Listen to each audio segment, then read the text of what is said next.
Good morning, everyone. Today's date is Tuesday, May 12th, 2020. I am Tom Kaczynski, and I want to welcome you to episode number 67 of Coronavirus Central, your one-stop shop for everything you want to know about the coronavirus, everything you don't want to know about the coronavirus, and the coverage you won't get anywhere else. So I want to thank you for choosing the broadcast today and listening in.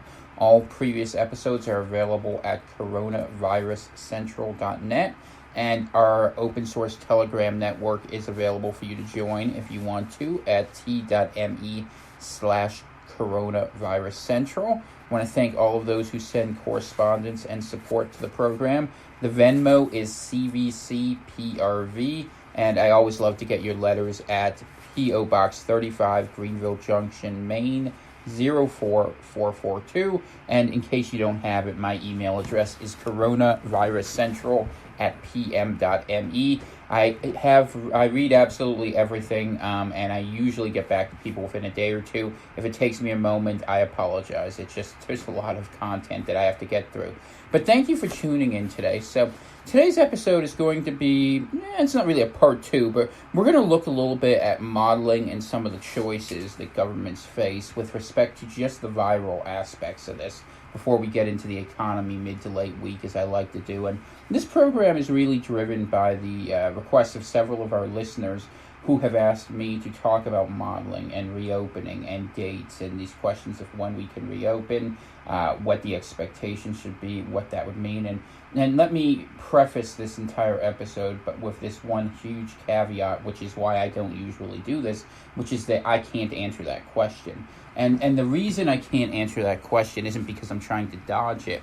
It's because there are variables I cannot anticipate properly that make it impossible to offer this as anything other than sort of a range of thoughts out there. And the variables which concern me most, to be honest with you, are the change in the disease due to mutations, recombination, the speed at which a second wave may precipitate, and a question in the baseline transmissibility. We don't have an R0 value, which is going to be a key question during today's episode, and I looked quite a bit for it, that we have that has any sort of reliability. So we don't really have a very good baseline understanding of what we're working from.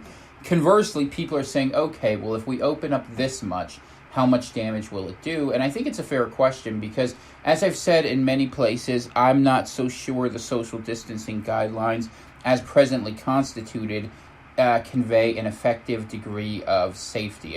And to be very clear what I'm saying, I'm not contesting the need for provisions to keep people safe, quite the contrary.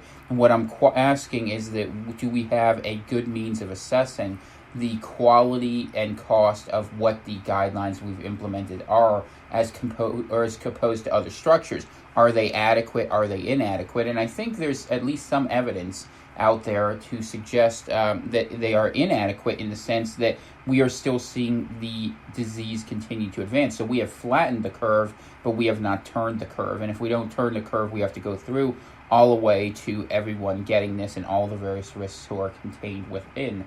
And if you do that over a very long period of time, you don't stress the medical system, but you probably do wreck the economy.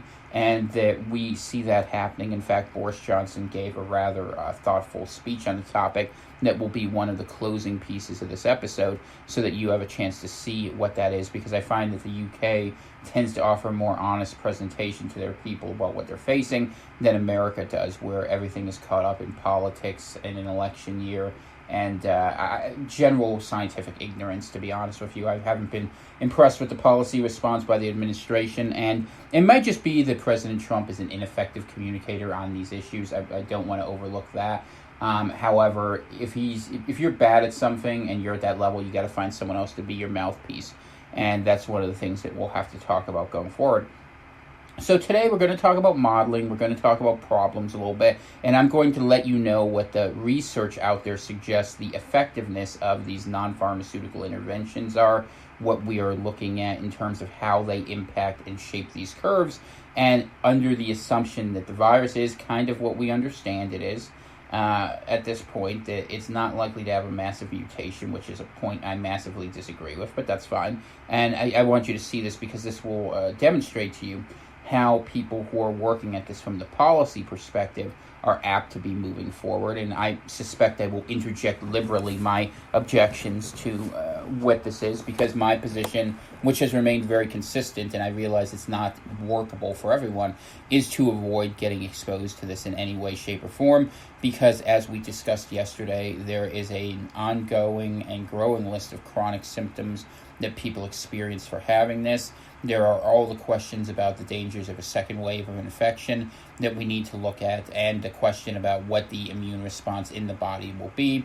And that goes to the question of the other thing we're going to talk about today, which is herd immunity. Is it achievable? Can we get to a point where everyone getting sick means no one will get this anymore? And is that a realistic expectation? Some people say yes, some people say no. Some people see it like the flu, where, yeah, you can get it from one area, one version of COVID, but you might have it in the future. And a lot of the scientists anticipate that as this mutates, as is often the case, it will become more transmissible and less effective. Less severe, I should say, in terms of the presentation of symptoms. That is a thought. I hope that in fact becomes true. I'm not prepared to make that assumption. I know why science does that. It tends to go that way, but we've talked at exhaustive depth over why this disease is likely the product of a combination of recombinant viruses and engineering. And that being the case, I'm not prepared to make those assumptions. But in any case, those solutions, if they come, are many years off in the distance. So now we're stuck with the situation as is. And the fact is that this long, uneasy, uncomfortable silence will probably go forward, where literally people are being asked to wait indefinitely for life to restart. And it's a pressure cooker. There's no doubt about it. And we're going to talk about that more as the week goes on. We'll probably talk about that on Wednesday, I think. I think what I'm going to do, what I want to do for the rest of the week, just so you have a feel, is on Wednesday we'll talk about some of the political chaos around this, and maybe either Wednesday or Thursday I want to talk a lot about automation, which sounds like a weird topic, but bear with me. It plays a big role in why we are allowed to have this economic sort of breakdown happen the way it is, because there was a problem on the horizon that COVID solves for people at the top, and that people at the bottom are going to get stuck by it. So I want to talk about that a little bit. And then Thursday, we're going to look at the usual things like food scarcity, unemployment, questions like that when the numbers come in. I always like to peek at that on Thursday. And then on Friday, what I'm going to do for our friends up north, I've been asked by several people, and we have a lot of loyal listeners up there, and I think it's a good contrast, is we're going to look at Canada. Notwithstanding something really massive changing, which can happen with this, and it does sometimes, but we're going to look at Canada in some depth, because on the one hand, you guys are, in my first glance opinion of it, and I got to do more research, you're coming through better on the viral front. Just give you a quick number here. We'll look at how Canada's doing right now, actually, as we're talking. You're at 71,263 cases and 5,116 deaths. 7.2%, not a great rate there on the death. 32,994, but your economy's getting absolutely crushed.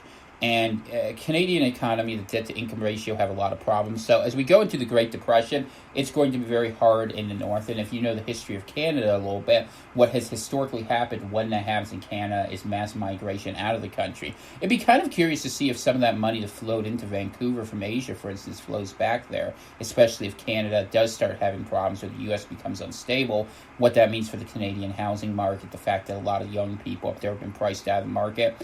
There's a lot in Canada that's a difficult, more complicated situation, not the least of which is that the heavy reliance on exports and imports from the United States markets.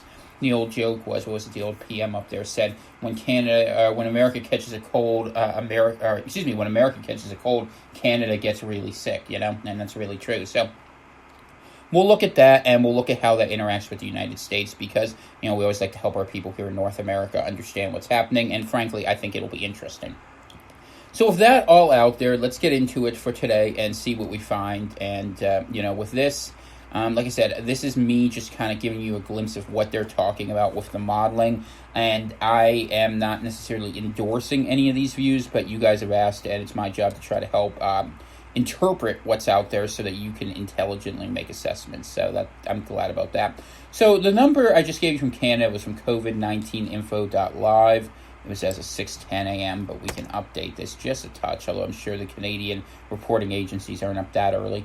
So this is as of 6:20 a.m. We have a confirmed number of 4,252,231 confirmed cases, 286,842 deaths, on 1,546,204 recoveries. Okay, let's look at the numbers for just a couple selected countries here. We got the U.S. at 1,358,076 confirmed cases. That's an addition of 30,642. We're at 80,683 deaths. That's 1,273 added. That's the death rate is 5.9% based on the raw numbers of the whole. If you take it based on the numbers of recoveries versus deaths here, so you got 262,893 recoveries, or a gain of 16,386. That's probably, just doing the math off the top of my head, somewhere around 23%. So I'm not using the calculator. We'll just make life easy. That's close enough. Because this is constantly rolling, and it's rolling down, but it seems to be settling pretty there. I mean, we're talking about a pretty large section of the population. You're at the point where this confirmed case number is now equal to about, let's call it about a third of a percentage point. So that's a really large sample. That's probably pretty accurate. And that death number, everyone's always like, the number's going to be 0.1, 0.3, 0.5. And I understand there are asymptomatic people out there, but the U.S. is getting a lot more testing out there bit by bit. So I think this idea that people think that the death rate's between 0.2 to 0.5, I don't think that's necessarily true. And we'll have to keep a very close eye on that too, because while treatments are coming out that are going to bring that down, hopefully, we're going to talk about heparin a little later in the program. I think people have how should I say, they have a number of what they think the death rate is going to be that's really disconnected to anything except a couple studies that really don't fit the evidence on the ground at all. So when you see people say, it's just like the flu for this and this, well, no, it's not like the flu at all. And if you understand the virus, you would do it. But the problem is people don't understand science. They understand how to watch certain news networks that go ahead and make certain arguments. And the fact is, we've reached the point in this narrative where it's not so bad for most people on a day-to-day basis that they're viewing everything through the filter of ideology. So if you're a Republican, you're watching Fox News. If you're a Democrat, you're watching MSNBC. And as usual, they both live in different universes, each of which only has scant significance for the world we actually live in. Welcome to America.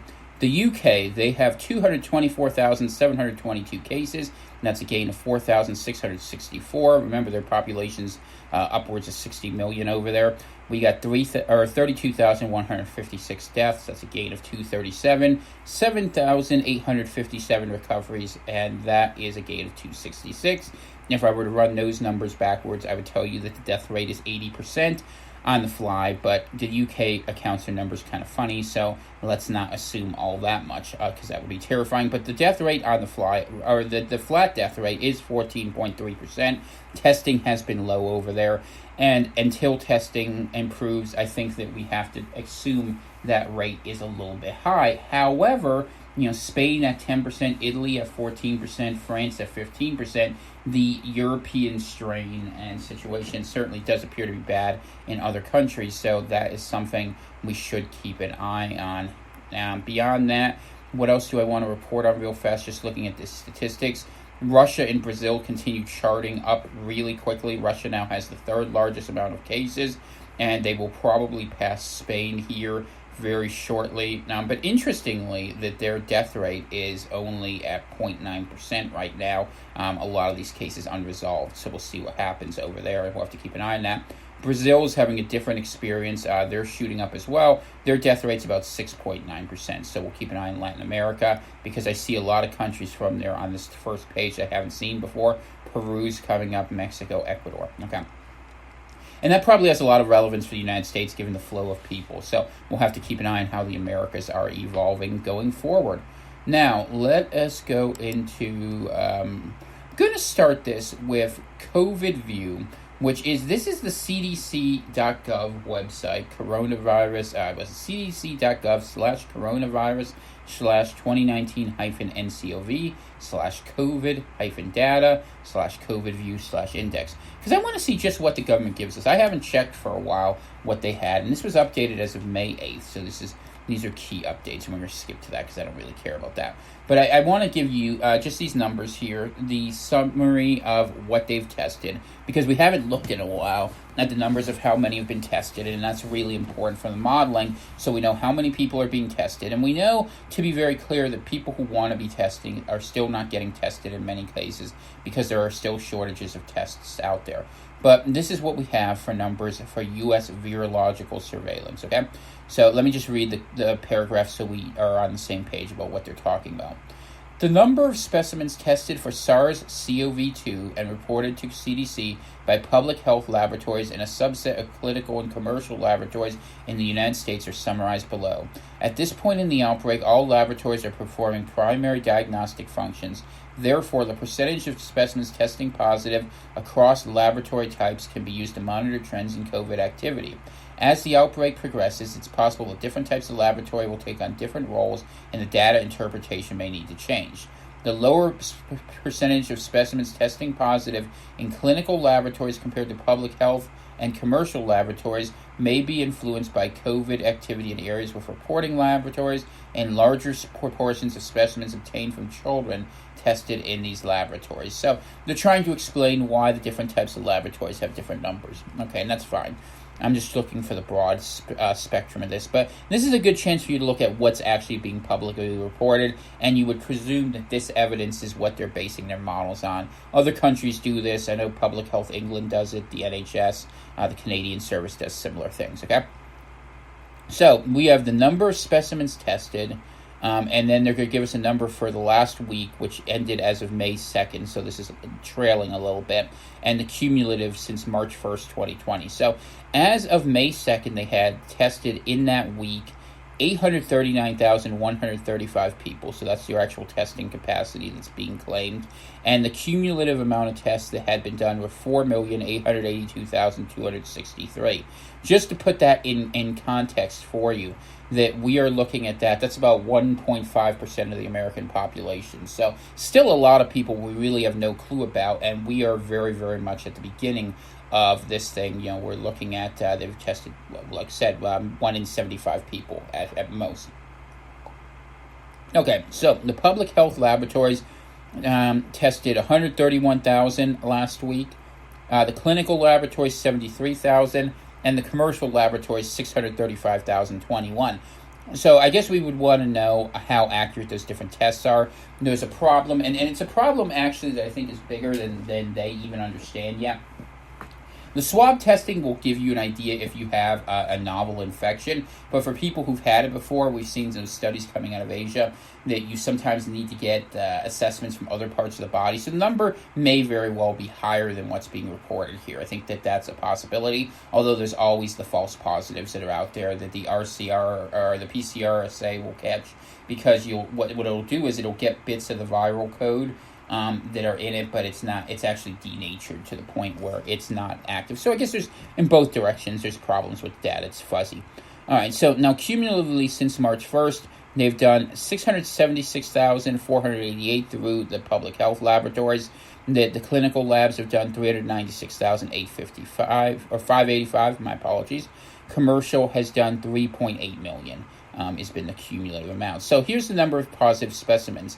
On week 18, they found 13.1%, or 109,728 were positive, and cumulatively since March 1st, they found 832,238, or 17% were positive, okay? And those numbers vary a little bit. I'll just give you the percentages here. For week 18, 13.2% of the public health labs were reported positive, 9% of the clinical labs, and 13.2% of the commercial laboratories. So about 1 in 8 people on average. And cumulatively, that number improves to about, let's call it 1 in 6. 106 or 15.7% from the public health labs, 10.2% from the clinical labs, and 18% from the commercial labs. So a little higher in the commercial labs.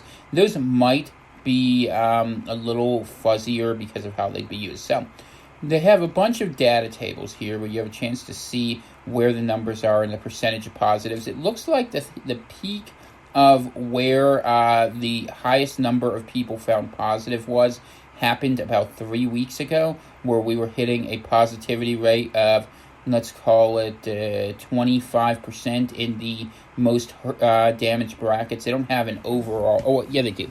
Sorry, this chart is kind of difficult to read the way because it's got 3 different forms of data. If you're looking at this, it'll make more sense. But we hit a peak 2 weeks ago of an overall positivity testing rate. I'm looking only at the public health laboratories right now because they bring all these out. The system was data. That they had 80,000 specimens tested 2 weeks ago.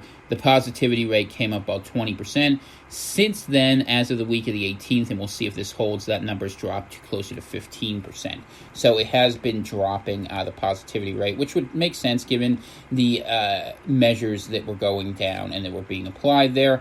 So that has some value there, and we certainly see that reflects that generally the last 3 to 4 weeks we have seen the percentage testing positive. The clinical lab rate peaked about 4 weeks ago at about, let's call it 13%, and now it's down to about 9%. Even though the specimens tested are going up. So they're getting better surveillance and they're finding fewer people have had this, which is good and bad. Of course, it's good that people haven't had it, but what it suggests is as we see that smaller number of people who've had this, that suggests fewer people have had this before. And if you're a herd immunity proponent, then that means that more people still have to get it who haven't had it yet. In theory, of course, that there's chance people have had it before or testing problems, but in theory, that's something we could look at. And in terms of what we're looking at in the commercial laboratories, we see a similar trend, a peak 3 weeks ago at over 20%, about 23%, let's call it, and it has now since dropped to about 12%. So obviously social distancing, or let's put it this way, I don't want to put it as broad as that, that's too broad, but whatever is being done does seem to be reducing the positivity rate, whether it's just the fact that more people are being tested. I think that that's something that has to be considered because the testing rates have gone up, and that it doesn't necessarily convey that fewer people are getting sick. We'd have to look at the raw numbers, how they're advancing for that, and we could certainly, and should look at that over time, actually. I mean, why not? Let's do it real fast here. See if I can bring this up. So when you look at the U.S. curve, I just went back to COVID-19 info just to give myself some logic of this and looking at where we were. If you look at the curve really started to accelerate around, let's call it March 22nd, where we had a confirmed number of 33,000 cases. And you see that the general slope of the confirmed cases has been rising pretty steadily since then. It's flattening just a little bit, but realistically, the American curve is still going forward. If you look at this, the confirmed cases at 1.35 million as of today. And you can actually see that over the course of the past, I don't know, we're talking from March 22nd to May 11th, let's call it 7-8 weeks here, however many it is. Just to count 1, 2, 3, 4, 5, 6, 7, 8, 9, 10. So they say 50 days here, so that would be 7 weeks. Yeah, 49. Okay, so we've seen that number has consistently kind of eked its way upward. The death curve is flattening somewhat, which is very good, but the number of confirmed cases is going up. And to be very clear, what that probably reflects when it looks flat like that is that the testing capacity works at a certain confirmed level, that it's finding a certain number of cases. So I don't want to read too much into that. But, this actually has, and I was surprised it has a lot of interesting information about the different states. I didn't know they included this in their modeling now, which is really good. But it is improving. And of course, that number is so heavily skewed by what's happening in New York and New Jersey and all of those places. Because if we look, just looking real fast at where the death numbers are the highest, the top 5 are New York, New Jersey, Massachusetts, Michigan, Pennsylvania. Next 5 are Illinois, Connecticut, California, Louisiana, and Florida. So, but there's big jumps in some of those places that are out there. And other than, California, 70,000 cases, Illinois, 80,000 almost. Massachusetts, 78,000, New Jersey, 141,000. I mean, that tri-state area just getting pummeled, and that's really what's driving it. But we're going to see how this moves and how it evolves. But anyway, you can look at the numbers, and these things are highly localized, and when you have an outbreak in one place, it can cause a lot of other issues that are out there. So we also have here a number of situations. All right, we're going to skip that. That's influenza. That's not important for what we're talking about.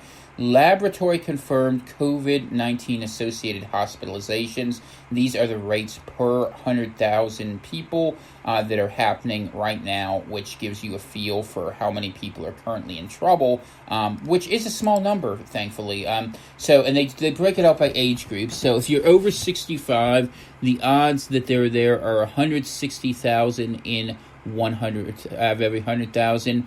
If you're 50 to 64, it goes to about 80.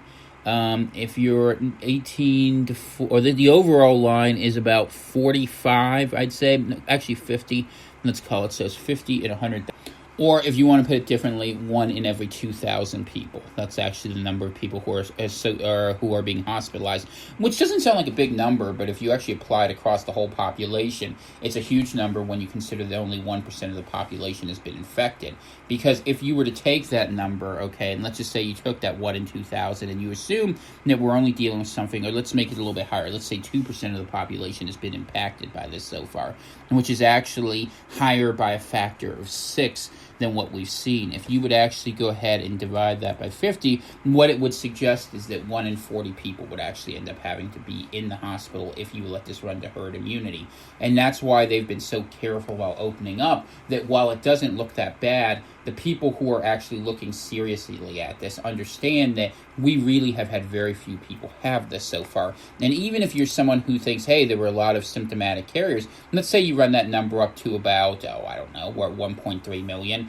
What I did for my little estimate there is I ran it up to 7.6 million, so that it's much bigger than the number that says, just to include all those people, you still have a whole lot of people you would be putting at risk. And that's why the CDC has been looking at this very differently, whereas, the problem is with COVID planning is governments end up victims of their own success, right? So what happens is you open things up or you close things down to make things better, and then people get restless because no one's getting sick, and they don't realize that's part of the solution. And it has been part of the solution. So, and they even say the cumulative rate is 50.3. So there you go. I was guessing from the graph, but I guess my eyeballing's pretty good. One of the interesting factors I wanted to include, just so we can include the other group rates that are in this, I think this is important. For people aged 18 to 49, it's at 26.2, and 5 to 17 is 1.0, with 0 to 4 being a 2.4 per 100,000. So the trend continues with small children not having the worst experience of this, although we will keep an eye on that evolving Kawasaki syndrome, and whether that represents something new directly related to COVID or not is something that will require more time and research to properly assess. So this is sort of interesting too. Among 6,624 cases with information on race and ethnicity, 40.5% were white, 36.8% were black, 12.5% were Hispanic, and 10.3% were other race, and that could probably mean either Asian or Native American or multiracial, which is or just unknown. So one of the things that's really interesting in this number is the black population getting hit much harder for whatever reason. And let's just take a quick peek here. That in fact, when we're looking at this, you see that those numbers are actually borne out interestingly. If you go into it by it's not really quartile, but if you look at the black population that's getting sick in this, it's actually got a different age profile. For instance, with people over the age of 65 in this study they looked, or in this it's not really a study, in this collection of statistics, that you have whites make 53.7% of the elderly group that is getting sick, or is requiring hospitalization, let's put it that way, that's better, and blacks make up 32.7%. But if you go to groups between 18 to 49, the numbers flip. And same with Hispanics, too, who are a smaller percentage of the population, so, but not quite as bad as the blacks. Like, if you look at 18 to 49-year-olds who are getting sick from this, 39.1% of the people who reported in hospital were black, 25.7% were Hispanic, 22.1% were white. So this disease does appear to be disproportionately affecting minority communities, and, why that should be the case is probably a combination of genetic, health, and socioeconomic factors. I'm not going to try to parse them all out, other than to say that we've seen a little bit of evidence that something in the immune structure of that Black people are more likely to have, based on that research from Emory University, may be a contributing factor. That's a small study, and I don't want to make too big of an assumption from that. Same thing holds true, though, at the 50 to 64 group, 41.8% Black. Then it jumps to 33% white. So those are things that we observe in those adult age brackets. We'll have to keep an eye on that, as well as with children, actually, too. That you had 34.5% of the kids who were impacted were Black, despite them making up, 11, 12% of the population. So we'll have to see what's out there and what that means going forward, but some of it may have to do with underlying immune conditions. People say that 91.5% of people in America had at least one of these conditions, but honestly, everything that you could possibly imagine is concluded, and everyone goes to doctors, so I'm not reading too much into it. But I will say that the issues that were most co-indicative for COVID problems by order were, let's see real carefully here, hypertension was number one, which makes sense. Heart stress would have problem with inflammation. Obesity, which is highly related and correlated to hypertension. And then metabolic and cardiovascular disease are in 3 and 4 respectively. So those are the things that are out there that we should be aware of. And, a lot of people check boxes. So let's see what else we have here. Mortality reporting system. Percentage of deaths due to pneumonia, influenza, or COVID-19. So the percentage of deaths that they were looking at for this, there was a really nasty spike where it hit as high as 25% of the deaths that were happening were seen as being responsible due to COVID. As of the way they have this, it's kind of hard because they did this kind of... Some of these graphs are not great, so let me see if I can make it bigger. Yeah, it doesn't help either. But in any case, it looks like about 3 weeks ago they had a spike where it hit about 25% of the deaths were being caused by COVID. Now we're seeing that number down to 10%. The seasonal baseline that you would expect from mortality due to sickness of this sort is about 6 to 7%. So it looks like we are falling there, and that's maybe some very good news given what has happened, although there's been a lot of fight over the surveillance counts and whatnot. So that's what the CDC will tell you. That's what they have for statistics. What they have is the death rate spiked, is falling heavily, and now it's something they feel like they have control over, that they're not going to have to deal with it, and they're trying to figure out where the curve flattens out and what would be the problem. Here's the issue, though. So now you know what the CDC has in front of you. Let's go into a little bit of the evidence so that we can go ahead and see what's actually happening out there and some of the information not being put out. So this piece was from NBC News, and this was published on May 11th. That's yesterday. Unreleased White House report shows coronavirus is spiking in heartland communities. Trump's claim that cases are falling everywhere is contradicted by his own task force report obtained by NBC News showing the virus spreading far from the coast. And this piece is provided by Jonathan Allen, Phil McCausland, and Cyrus Farivar. Okay. Coronavirus infection rates are spiking to new highs in several metropolitan areas and smaller communities across the country, according to undisclosed data the White House Pandemic Task Force is using to track rates of infection, which was obtained by NBC. The data in the May 7th Coronavirus Task Force report are at odds with President Donald Trump's declaration on Monday that all throughout the country the numbers are coming down rapidly. And they show an example of some of these studies of listing different counties, so we'll just read the summation. The top 10 areas recorded surges of 72.4% or greater over a 7-day period compared to the previous week, according to a set of tables produced for the task force by its data and analytics unit. They include Nashville, Tennessee, Des Moines, Iowa, Amarillo, Texas, and atop the list with a 650% increase, Central City, Kentucky. Now, with the exception of Kentucky, where I know it has been highly contentious between what the people want there and what Governor Beshear is doing, that these are states that are largely open, that were left open, and it's not surprising when we look at these cities where they're having issues. So let's look at the other ones.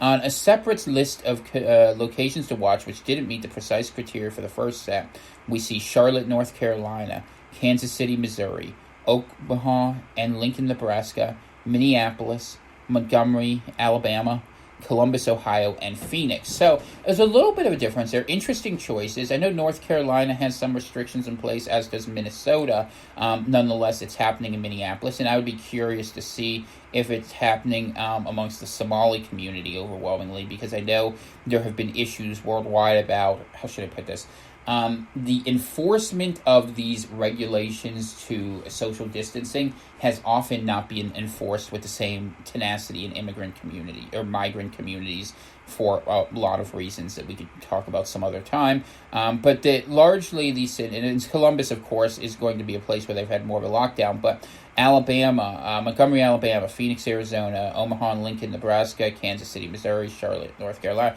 And once again, disproportionately, those are states that were more open rather than closed. And what's interesting is it's in places that are warmer rather than colder. So I know every now and then people come out with this idea, hey, it's the places that are warm that are going to be safest. Well, maybe not. This Phoenix is no one's idea of a cold place. Anyway, the rates of new cases in Charlotte and Kansas City represented increases of more than 200% over the previous week, and other tables included in the data show clusters in neighboring counties that don't form geographic areas on their own, such as Wisconsin's Kenosha and Racine County, which neighbor each other between Chicago and Milwaukee. And could that be spreader events that are happening? Maybe. Once it gets in the community, if people aren't aware of it and testing isn't where it should be, it can spread very quickly. So, I mean, who knows? The data could be interpreted a lot of different ways. I'm just telling you what we're seeing. So far, more than 80,000 people in the U.S. have died because of the coronavirus, and the new rate of new cases overall hasn't subsided. And we've seen that in the R0, although one thing I would say is that they're testing more people and to maintain the rate. So that, it's interesting. We'll see if that's indicative. The CDC reported there were 23,792 new cases on Sunday, lower than the number for each of the previous 4 days, but more than on May 4th and May 5th, and you really shouldn't worry too much about Sunday numbers. They're always lower. The spiking infection rate suggests that the pandemic is spreading quickly outside major coastal population centers that were early hotspots, while governors of some of the states that are home to new hotspots are following Trump's advice to relax stay-at-home restrictions. Alabama, Kentucky, Iowa, Missouri, Nebraska, and Tennessee, for example, have no stay-at-home orders according to a task force map. In other states where restrictions are being put in place or repealed at the local level, some counties are experiencing surges. Dallas and Fort Bend counties in Texas, where decisions are made locally, are on the locations to watch list because they have recorded increases in numbers of cases of 116.8% and 64.8% respectively. Senate Majority Leader Mitch McConnell, Republican from Kentucky, whose state included the nation's highest surging geographic area, said Monday he has felt no urgency for Congress to approve another coronavirus response bill. And, of course, he didn't, because, I mean, I hate to say it, but honestly, they took care of the big businesses, and then they said to the rest of you, go screw off. And I really hate to say it that way, because most of you who know from my little commentary knows that I was someone who, supported that party. And the way they have handled this, I mean, not all of them, but some of them, excluding especially Mitch McConnell, has been utterly atrocious. So that, they seem willing to contemplate having a whole bunch of people get sick and potentially die in their home states, and I'm glad I'm in Maine. Let's put it that way. Whatever problems I have with Janet Mills, and there are many.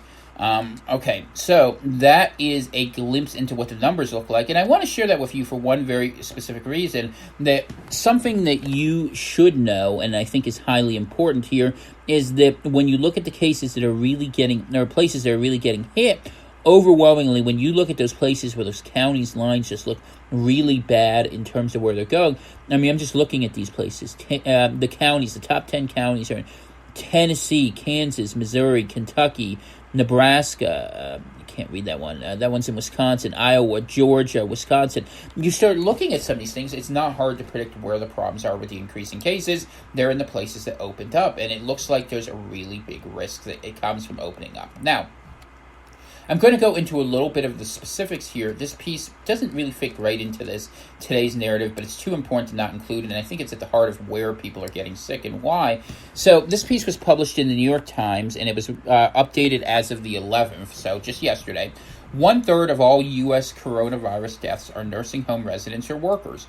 And this piece is by Karen Urish, KK, Rebecca Lay, Danielle Ivory, and Mitch Smith. At least 28,100 residents and workers have died from the coronavirus at nursing homes and other long-term care facilities for older adults in the U.S., according to a New York Times database.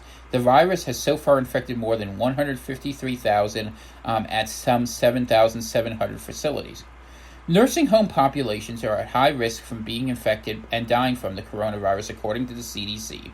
COVID, the disease caused by the coronavirus, is known to be particularly lethal to older adults with underlying health conditions and can spread more easily through congregate facilities where many people live in a confined environment and workers move from room to room. Just one quick insertion here that anywhere you have stale air, people get sick. So when we saw a bunch of people get sick way back when, airports, buses, those sort of things, nursing homes are stuck in that case, and that's why we've seen people get sick. Warehouses, right? That's been a problem. We've seen it at some supermarkets. We've seen it at the meat packing plants, and we've seen it at nursing homes and prisons, places where people are confined to a set of places where the virus can spread very easily. And you're going to see that continue to be a problem. And I think it's very important to separate out, yes, these are older people who are at greater risk. However, they're also at greater risk because of the situation in which they're being confined. And I think we should be very careful in assuming it's just age and comorbidities that's causing the problem, because we've seen a lot of problems emerge, and I use the meatpacking plants as an easy example, in those environments where people are being exposed and are in close proximity to one another. And that's a chance for the virus to run and to seek out those super spreaders that are so important to how it expands. So as we look for these things and we talk about reopening, those are going to be the problem areas, and that's what a lot of people are going to require. If you want to reopen cities, for instance, you're going to have to open up mass transit in a way where people use it. And if you spread like commerce, you're going to see that launch again just like it did in New York from the very beginning. Really not a good place to be. Anyway, well, just 11% of the country's cases have occurred in long-term care facilities. Deaths related to COVID in these facilities account for more than a third of the country's pandemic fatalities. So, obviously, people there being in less robust health are suffering more deaths. In the absence of comprehensive data from some states and the federal government, the Times has been assembling its own database of coronavirus cases and deaths at long-term facilities for older adults. These facilities include nursing homes, assisted living facilities, memory care facilities, retirement and senior communities, and rehab facilities. Some states, including Colorado, Illinois, Maryland, Nevada, New Jersey, and South Carolina, regularly release cumulative data on cases and deaths at specific facilities. California, Massachusetts, Michigan, and Ohio, among others, provide some details on the number of cases, but not on deaths. Others report aggregate totals for their state, but provide no information on where the infections or deaths have occurred. About a dozen report very little or nothing at all. And I'll just tell you, I'm looking at this map here, most of the places in the Mountain West and the Great Plains don't really tell you much, so we just don't know what's happening there in this study. So there are some issues there, and we should be aware of it.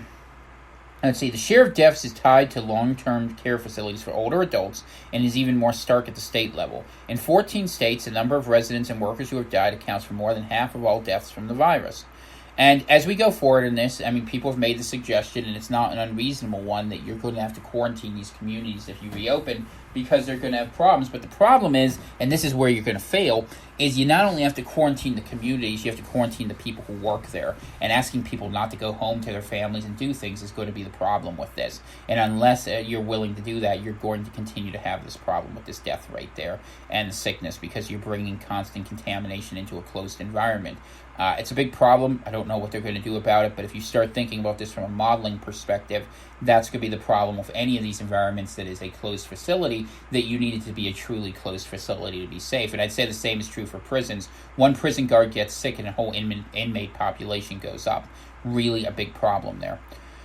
All right, let's see. The Times numbers are based on official confirmations from states, counties, and facilities themselves. They include residents and, in cases where reporting is available, employees of the facilities. Given the wide variability in the type of information available, the totals shown here almost certainly represent an undercount of the true toll.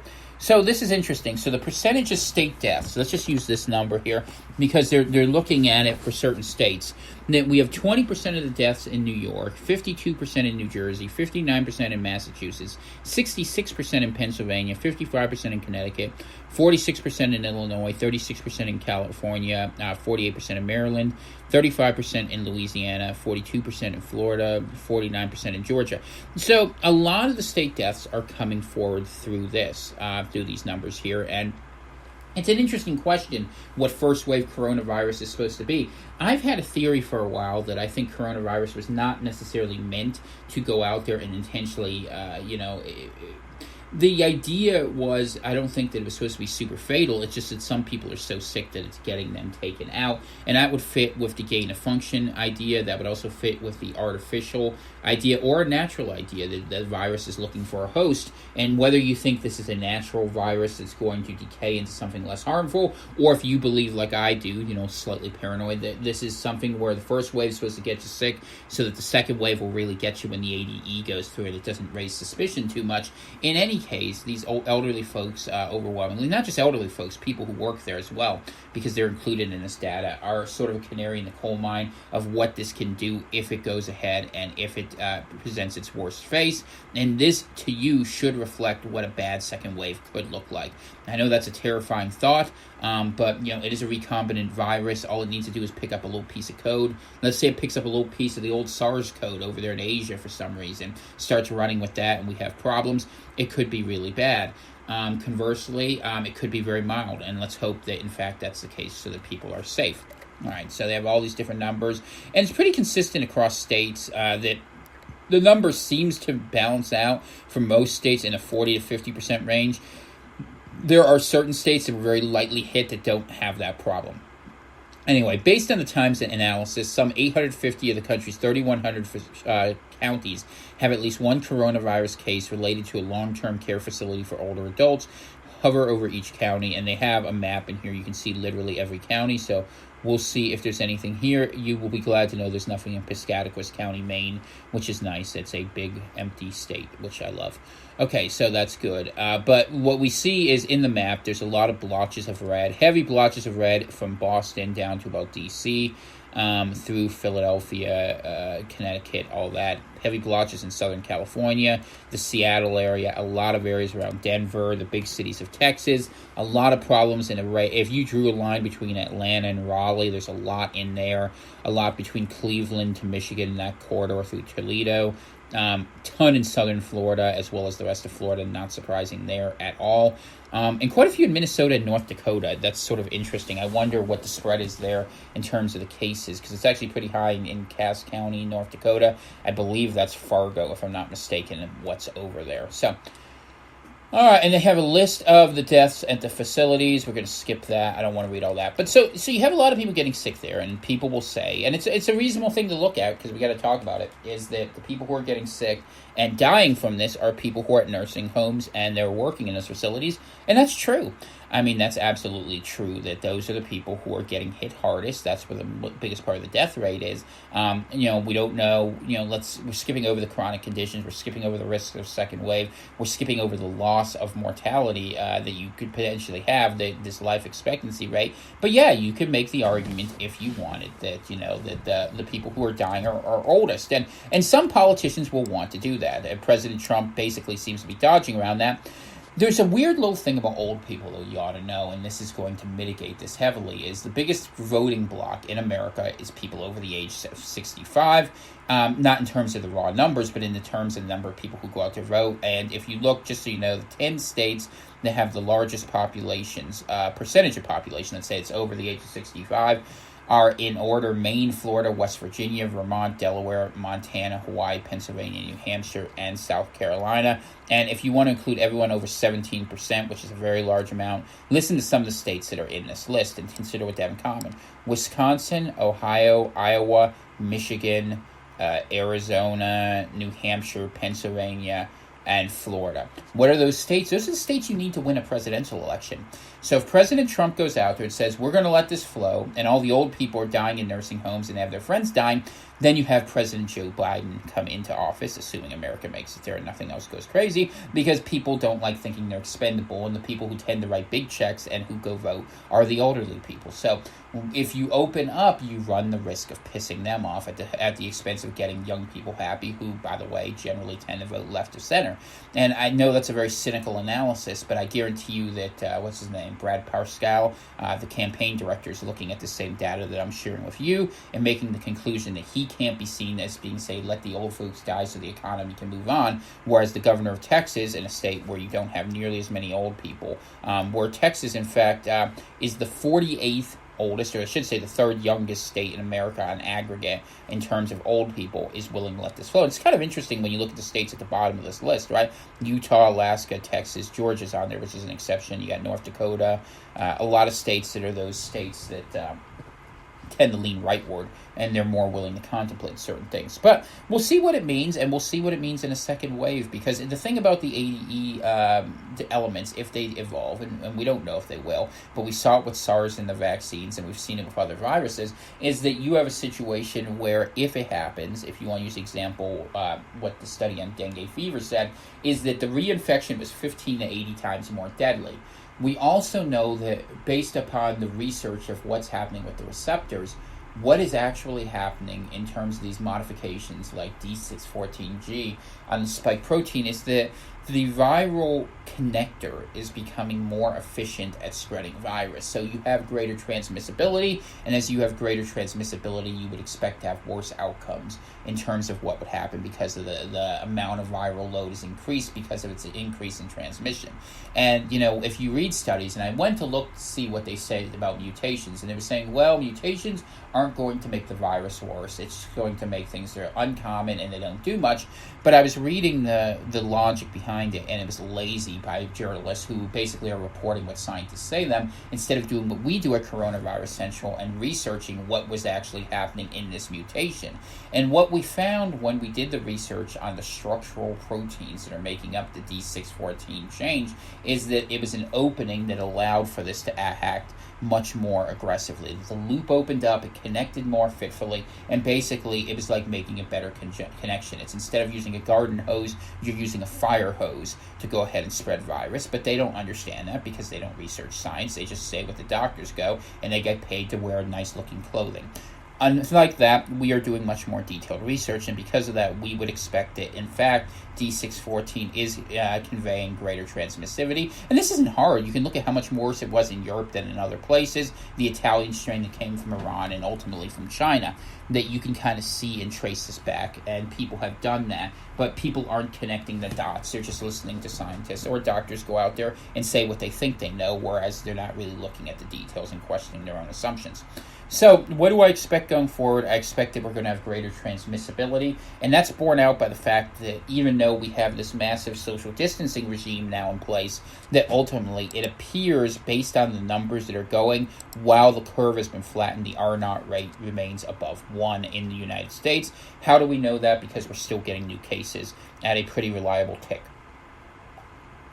And that's the long, slow, difficult way forward. It's good in terms of a viral fighting strategy, especially if it's a one-and-done type virus, but it's also hell on your economy, and we are not easily able to hold on that position, and in fact, you can see politically it's going to break. So let's see what's happening now. So before we go into R0, this piece is from The Print. It was printed by Mark Buchanan on May 12th. It was 12:20 p.m. IST. I believe this is from India, if I'm not mistaken. But I wanted to share it with you. The world is talking in R0 values and infection rates, but coronavirus doesn't care for such data. Averages are useful to know where we're at in dealing with the pandemic, but there will be further flare-ups easily large enough to overwhelm local resources. And this is one of the reasons why I don't talk about modeling too much, but this piece makes the case very well for me. And I want to present it to you because it's not necessarily important to go ahead and say that, hey, our R0 is down to 0.9 if you find specific states where it's at 1.2.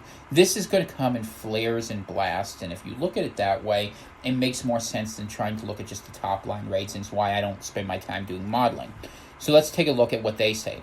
In nations around the world, the epidemiological number now getting all the attention is R, the effective reproduction number, which reflects the average number of new coronavirus cases resulting from a single infection. Germany estimates its R is around 0.9, meaning the epidemic is waning there, if slowly. Estimates from 2 weeks ago in the U.S. put the R in most states just above 1, which explains why the U.S. infection rate is still rising. Authorities everywhere hope to make the R less than 1 and keep it there, which makes sense. Yet it is important to remember the coronavirus spreads not as an average, but one person at a time. Hence, values of R will vary by location, tending to be high, for example, where people don't or can't distance themselves very well. And bad stuff can happen even if the R is less than 1. Not infrequently, one new infection will still give rise to hundreds of further infections. That's how statistics work. And if you remember, we talked about, it was maybe 6 weeks ago, it seems like a lifetime, about patient 31 in South Korea at that church, I want to say it was in Daegu, where they had one person potentially was responsible for getting 9,000 people infected. Not because they intended to do so, but it's just the nature of how these things go. And when you open up, you're going to have those events that, where if you're not contact tracing, okay, you're going to have the spread happen in a very big way, and then you don't know where it's at. So when you open up, that's going to happen. And, you could have that. Let's use the example of the brewery up in Colorado there, where they had all those people gather in defiance, and now, if one of them was sick, if just one of them was sick, everyone there may have gotten it. And what that means is all of them are going to go home, and given their ideological bent, they'll probably get others sick. And ironically, they are the creation of the problem they hate in some ways, because they're saying, well, you don't have the right to keep us locked in, and maybe that's true. There's a legal argument there, and I'm not going to discount it out of hand, because technically, what authority you want to give to the government is out there, but conversely, people want to live, and I think in the aggregate, people are going to look less kindly amongst those who take life less seriously because of the fact they want to go out and eat a cheeseburger. I know there's a lot of suffering in the world. I don't reckon that as they make one at home. Okay, getting the overall average R below 1 is a worthwhile goal, but it's only a start. Any region doing so should still expect to see fast infectious growth in some local groups, as well as surprisingly large outbreaks that could put extreme stress on local health facilities. A current and tragic example of what is happening to the Navajo Nation, the largest American Indian reservation in the U.S.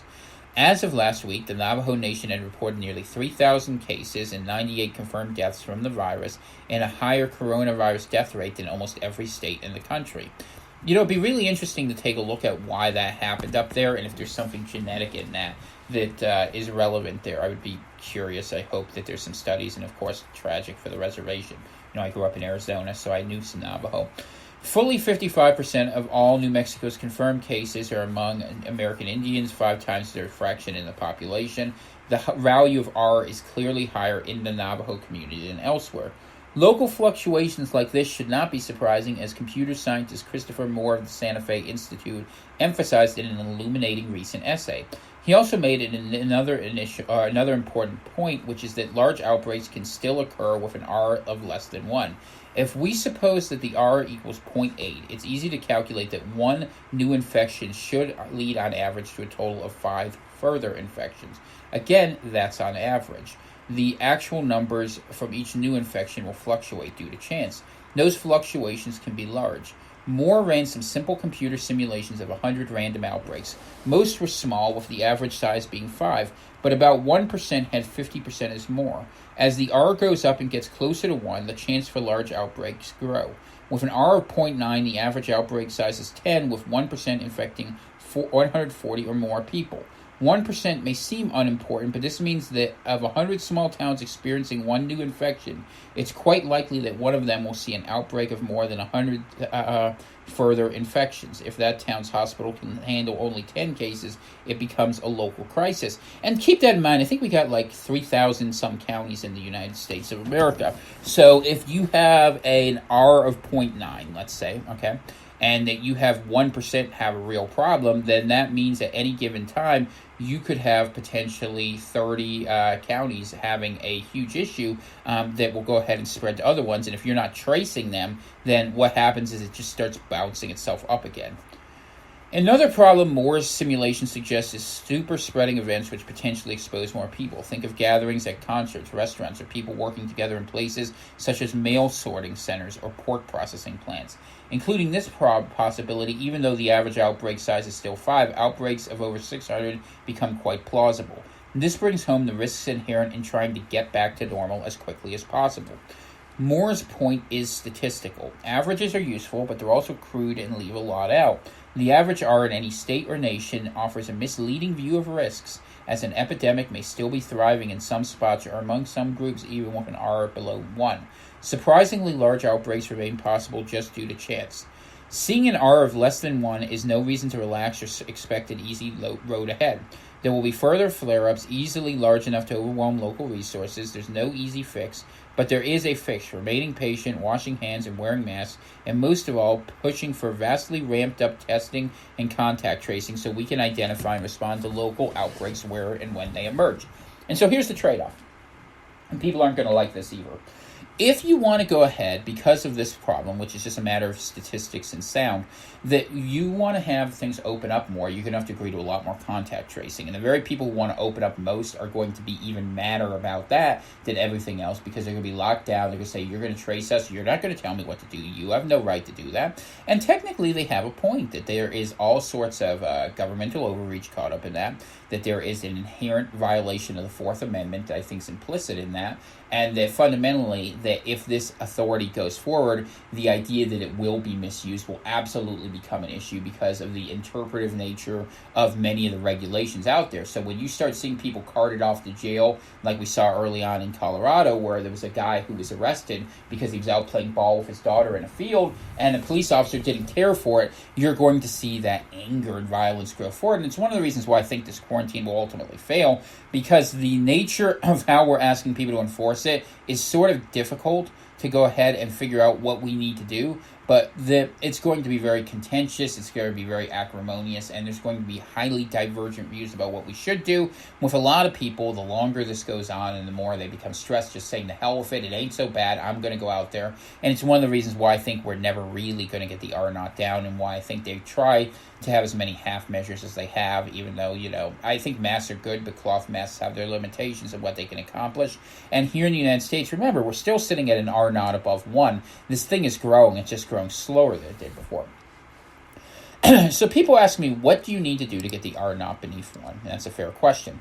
So there was a piece that I want to share with you. I found it yesterday. I was looking this up. This is from... let's see what university it's from. This is from the Tel Aviv University in Israel. So this is by Natai K. Bergman and Ram Fishman. And this is morbidity reduction and COVID-19 transmission rates. And I'll read the abstract for you and then explain it. Assessing the contribution of mobility restrictions to the control of COVID diffusion is an urgent challenge of global import. We analyze the relationship between transmission rates, that's the R naught rate, and the societal mobility levels using fine-grained daily mobility data from Google and Apple in an international panel of 87 countries and a panel of all states in the United States. Reduced form regression estimates that flexibly control for time trends suggest that a 10% reduction in mobility is associated with a 0.4 to 0.9 reduction in the value of the effective reproduction number, RT, depending on geographical region and modeling choice. According to these estimates, to avoid the critical value of R equals 1, easing mobility restrictions may have to be limited to below pre-pandemic levels or delayed until other non-mobility related preventative measures to reduce R to a level of 0.55 to 0.7 in Europe, 0.64 to 0.76 in Asia, and a level of 0.8 in the United States. Given the gaps in data availability and inference challenges, these estimates should be interpreted by caution.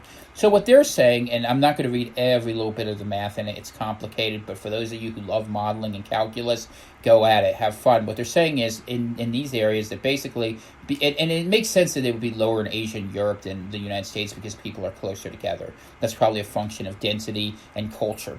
So you have, let's call it 0.65 in Europe, 0.70 in Asia, and 0.8 in the U.S. You have to get your R naught down to that level if you want to go ahead and begin to finally roll this back, because otherwise you're going to have flare-ups in the sort of habit that the previous article by Mr. Buchanan was talking about. So what does that require? Well, if you assume, and I looked at this in detail, they talk about, basically it averages out to about a 0.6 reduction in the R rate, happens with a 10% reduction in mobility. So in theory, if you thought the R naught in you, or if you thought the transmission rate in the United States right now was 1, what you would theoretically have to do is reduce mobility by another 30% in order to get down to a level where you could theoretically get this to go away, assuming it wouldn't come in through external factors, assuming it wouldn't come in through animal transmission, assuming it doesn't go in long delayed fecal transmission, that you don't have reemergence from chronic infection, assuming everything that goes right, assuming that you get this, you're done with it, and it goes away, and you can keep it out, which, needs a lot more things to happen. That if, according to this study, if you reduce mobility, if you assume the transmission rate in the United States is 1, okay, which is a bit of an assumption because we don't really know the number, and if you assume that this study is accurate, that the reduction in mobility, we'll just say 0.6 reduction in rate, that if you reduce the mobility in the U.S. by about a third, which is to say you really stopped people going to work, you stopped everything, and you really shut it down, and you kept it shut down for probably, I don't know, let's call 40 days, the old-fashioned quarantine number, that maybe you can get down to being around the mobility restrictions. But we didn't do that in the U.S. What we did was we went ahead and we opened up earlier, and we kept open when we identified certain things as key areas, and because of that, we didn't get the R0 down that low. We got to about 1, and now we're going to open up, and the thing is going to run like crazy. And then we're going to deal with what it is, and we'll see. I mean, hopefully the people who are anticipating a very low mortality rate are correct, because if they're not, it's going to be an ugly summer. And we already see that those openings are starting. And remember, people are still getting sick, still suffering, even under this level of lockdown. So it can get worse. And are there things you could do to mitigate that besides that, where maybe you could open up? Sure, you could have better protection equipment. That's an option. You could have smarter procedures about protecting people. You could have a lot of different pieces, therapeutic interventions potentially, maybe, or you could have nutritional interventions that might, it hasn't really been researched, but I know a lot of people ask me about the value of nutraceuticals, and different supplements, vitamin C, vitamin D3, zinc. All of these are out there, as selenium's another one you hear about quite a bit, that could bolster people's immune systems, where maybe it's worth the risk, because leaving the economy shut down indefinitely has problems too. I don't mean to undercut those. I'm just simply presenting to you here what the virus has its own requirements. And they did a lot of studies, and what they did was they looked at, just so you understand what they did, was they used that phone data from Apple and Google about where people were going and what they were doing, and they used that across 87 different countries to make certain conclusions about what was happening out there. And I don't want to read everything in this, but I will read a little bit of the study, because I think it's actually pretty interesting that's out there. And what we're going to do is, just so that you have a feel of what these researchers are looking at, I'll read the introduction and I'll read the results. So, here's the introduction to what they were looking at. By some estimates, more than a third of the global population have been subjected to severe mobility restrictions since the start of the COVID pandemic. Numerous governments around the world have resorted to such lockdowns as their primary strategy of limiting the transmission of infection at enormous economic and social cost. As costs escalate and transmission rates appear to decline in some countries, a growing debate has emerged regarding when and how lockdown should be eased, and whether it is possible to do so without unleashing additional waves of infection. An assessment of the relationship between mobility restrictions and transmission rates can be of substantial value when helping to navigate this policy dilemma and understanding the determinants of diffusion. Several papers have estimated the decline in transmission rates that occurred following lockdowns and other non-pharmaceutical interventions, which we're going to call MPI, by using detailed case-level data in specific countries or regions. These studies provide highly informative evidence from a small number of localized contexts that are highly heterogeneous, which perhaps explains their mixed conclusions. The extent to which these findings can be globally extrapolated remains clear, and they used examples from Wuhan and France in this, just so you know. But they wanted to say we need something broader. An additional challenge faced by these before-after assessments is the difficulty of separating effects of the MPIs under study from other time-trending factors that can reduce transmission rates. Flaxman and Kuchinkas make valuable progress on this front by estimating the effects of NPI on the effective reproduction numbers using a panel of 14 European states, finding results regarding the association between NPI and transmission rates that are sensitive to the manner in which the regression model is specified. In addition, these analyses are limited to a single world region and a small number of countries. Here we use publicly data to empirically estimate the relationship between transmission rates, that is the effective reproduction number, and mobility restrictions using a large international 87-country panel, as well as a panel covering all states in the United States. We then discuss the implications for easing or tightening mobility restrictions. Our assessment employs a reduced form regression analysis based on fine-grained mobility data provided by Google and Apple, estimates of daily transmission rates at the country from Kucinkus, and daily estimates of transmission rates at the U.S. state level from Systrom and Vladeck.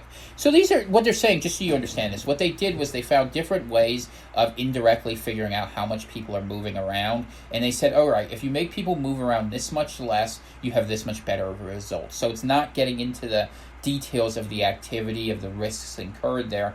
And one thing that's very important, and they say this, but I don't know if it'll come up in the part I'm reading, is that they say this assumes that the transmission rate of COVID remains constant, which in fact we know is not the case. So keep in mind that this study probably is actually overestimating the effectiveness of social distancing just a little bit, assuming that the transmission rate of COVID is improving, which fits in line with standard virology as well as the purpose for which you put a gain of function in. So, in contrast to existing studies, we focus on the association between transmission rates and mobility data rather than government MPIs because evidence exists in imperfect correspondence between MPIs and in particular lockdowns and mobility, perhaps explaining the inconclusive estimated impact of lockdowns. And I should say that one of the things about government MPIs is sometimes they don't work because they're not really set up. For instance, if you're wearing a mask that doesn't block what you're breathing, that really doesn't make it effective. And that's why they're looking at mobility as a single variable that they can control, because if you're not interacting with people or interacting with, to be more technical, virus vectors, in theory you shouldn't be getting this. Of course, things get more complicated if it's jumping species. Let's leave that aside for the moment. That's my own little crusade I'm hunting for. And I'm going to find it too. I know I am, but it's going to take me a little while. The international data cover 87 countries over the period February 21st to April 11th, while the panel of the U.S. states spans the period from March 13th to April 11th. So keep in mind this data, and this study came out at the very end of the month, last month, but it offers a good coverage of what this is. I want to make sure I give you the right date.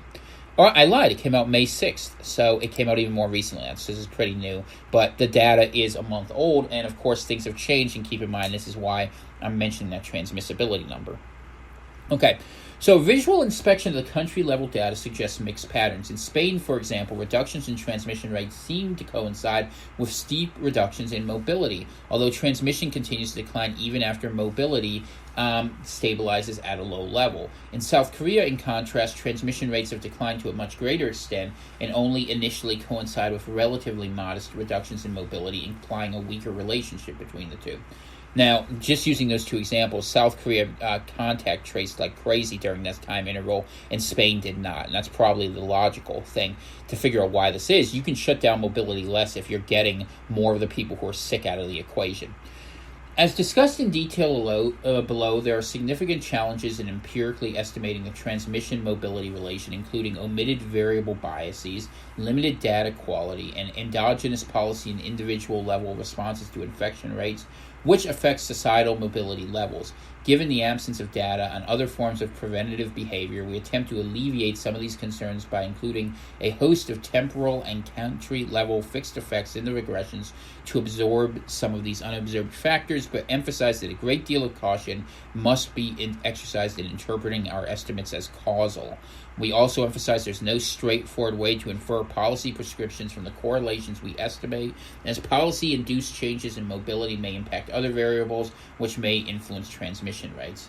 For this reason, our results do not provide definitive conclusions, but should be viewed as a first step that utilizes publicly available measures of mobility levels and transmission to study a question of enormous social import.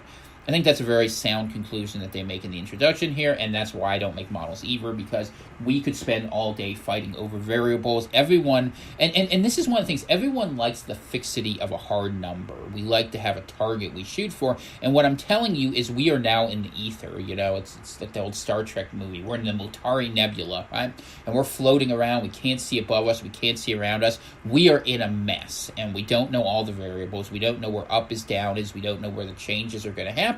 And so we just have to kind of try to figure our way out as safely as possible, and it's going to be hard to do that, but obviously not banging into things like the virus would be a benefit, and that's why this is valuable, because it offers at least a glimpse of how far we have to go. And I share this study because I really think it makes the point which you don't want to hear, but it's true. We haven't done enough to shut this down to make it go away, even if you want to go to that approach. What we are on is on the long, slow, painful path to herd immunity, where we have a flattened curve, we don't have an overwhelmed medical system, but we have a wrecked economy. And if we're okay with that. Now, did the economy have to be wrecked? Well, that was a series of choices, and I think from the one hand, you could say if you did everything optimally, you'd still have problems, and that's a fair criticism.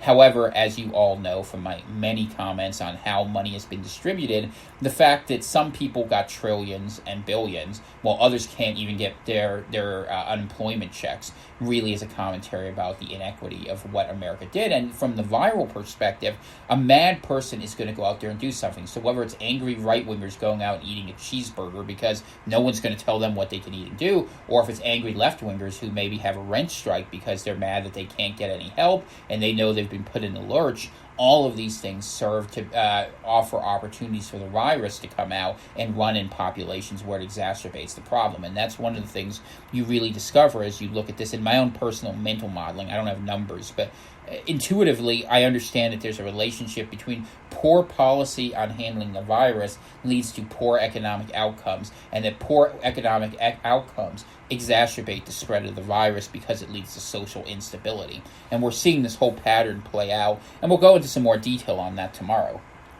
So let's continue. Our current point estimates from the International Cross-Country Panel suggest that a 10 percentage point reduction in mobility.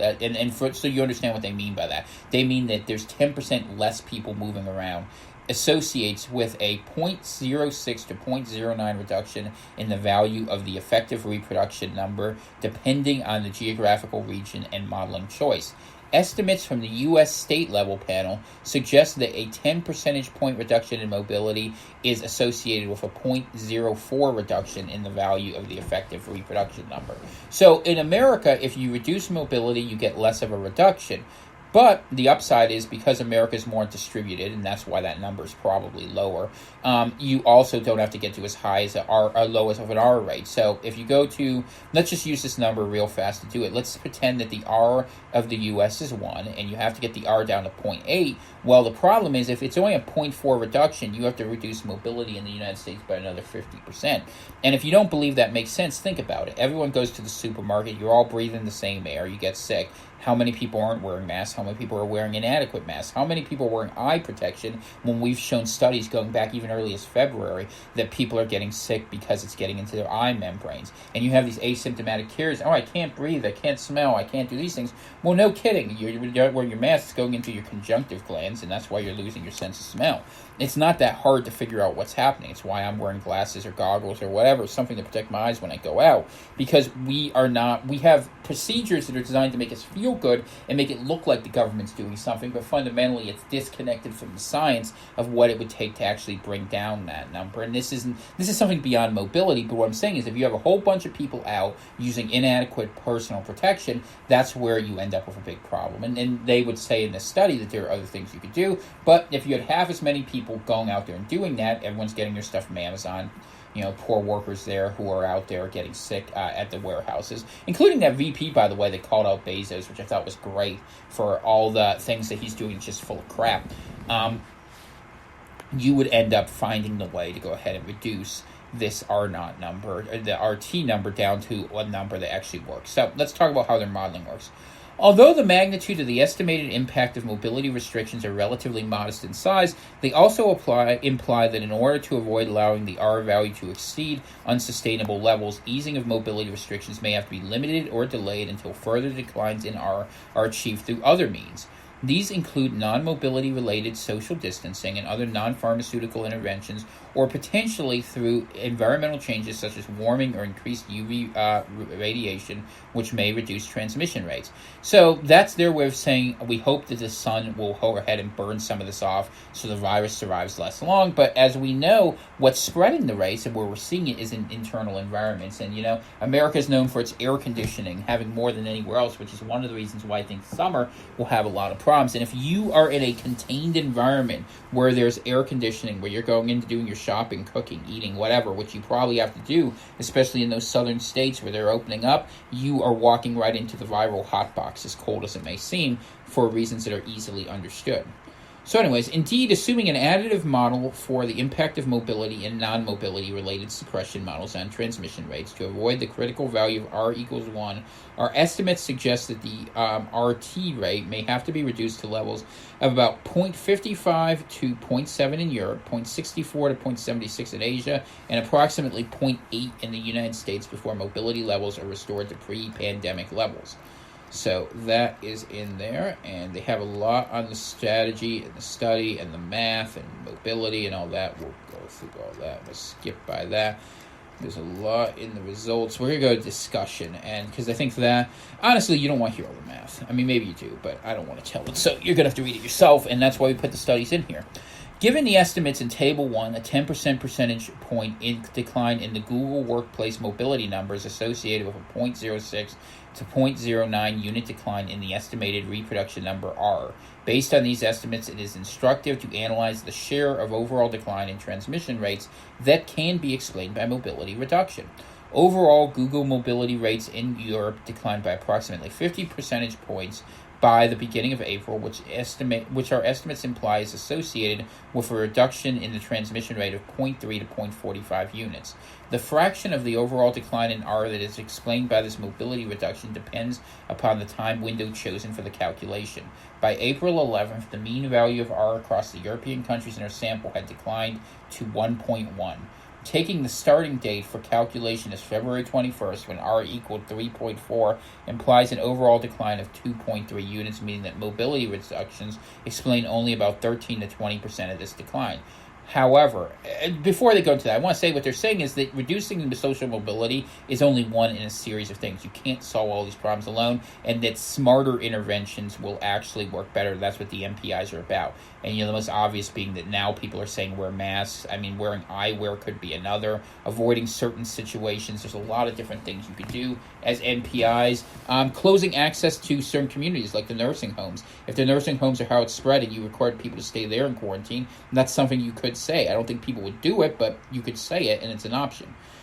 However, data from February is still very sparse and only derived from a few countries. If we more conservatively choose the starting time of the calculation to be a month later, on March 11th, when the R value is 2.3, at this point, data is available from more than 20 countries, and most of the European mobility reduction is yet to take place. The overall reduction in R is reduced to 1.2 units, so that mobility reductions explain approximately 25 to 37% of the decline in R. And keep in mind, they're closing this off at April 11th, and if I remember right, that's when you were starting to see the really serious lockdowns happen, where they went to the next level.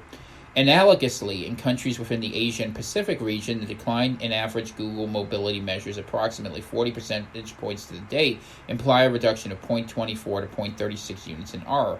Again, the fraction of the overall decline in R explained by the mobility depends on the time frame chosen. Taking the starting date of the calculation to be March 11th with an average transmission rate of 2.06, and given the April 11th average of R to be approximately 1.27, we obtain that mobility reductions in Asia explain approximately 30 to 45% of the reduction in R. So just so you see, you have numbers here, 25 to 37% in one, you have 30 to 45% in another. Let's call it 1/3. So you can get 1/3 of your reduction from reducing mobility, but you're going to pay a really high cost, okay? So our estimates to a large extent are estimated during a period when both mobility levels and transmission rates decline. And one of the things that's interesting, I will say, that happened post this study, I don't blame them for it, but it really is telling, and I saw this from Germany, that the transmission rates, despite the mobility being shut down, the transmission rate's starting to incline again. So there's a variable changing there in the virus.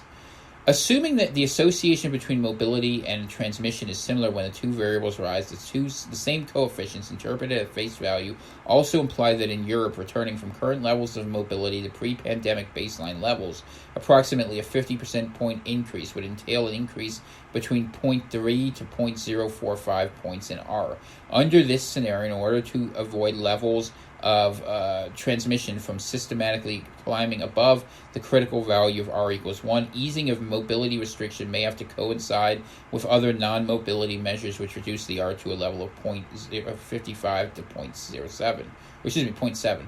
Similarly, the coefficients apply that in Asia, returning to baseline levels of mobility, approximately a 40% point increase would entail an increase of between 0.24 to 0.36 points in R. To avoid levels of R from systematically climbing above R, easing of mobility restriction in Asia may have to coincide with other non-mobility measures which reduce R to a level of 0.64 to 0.76.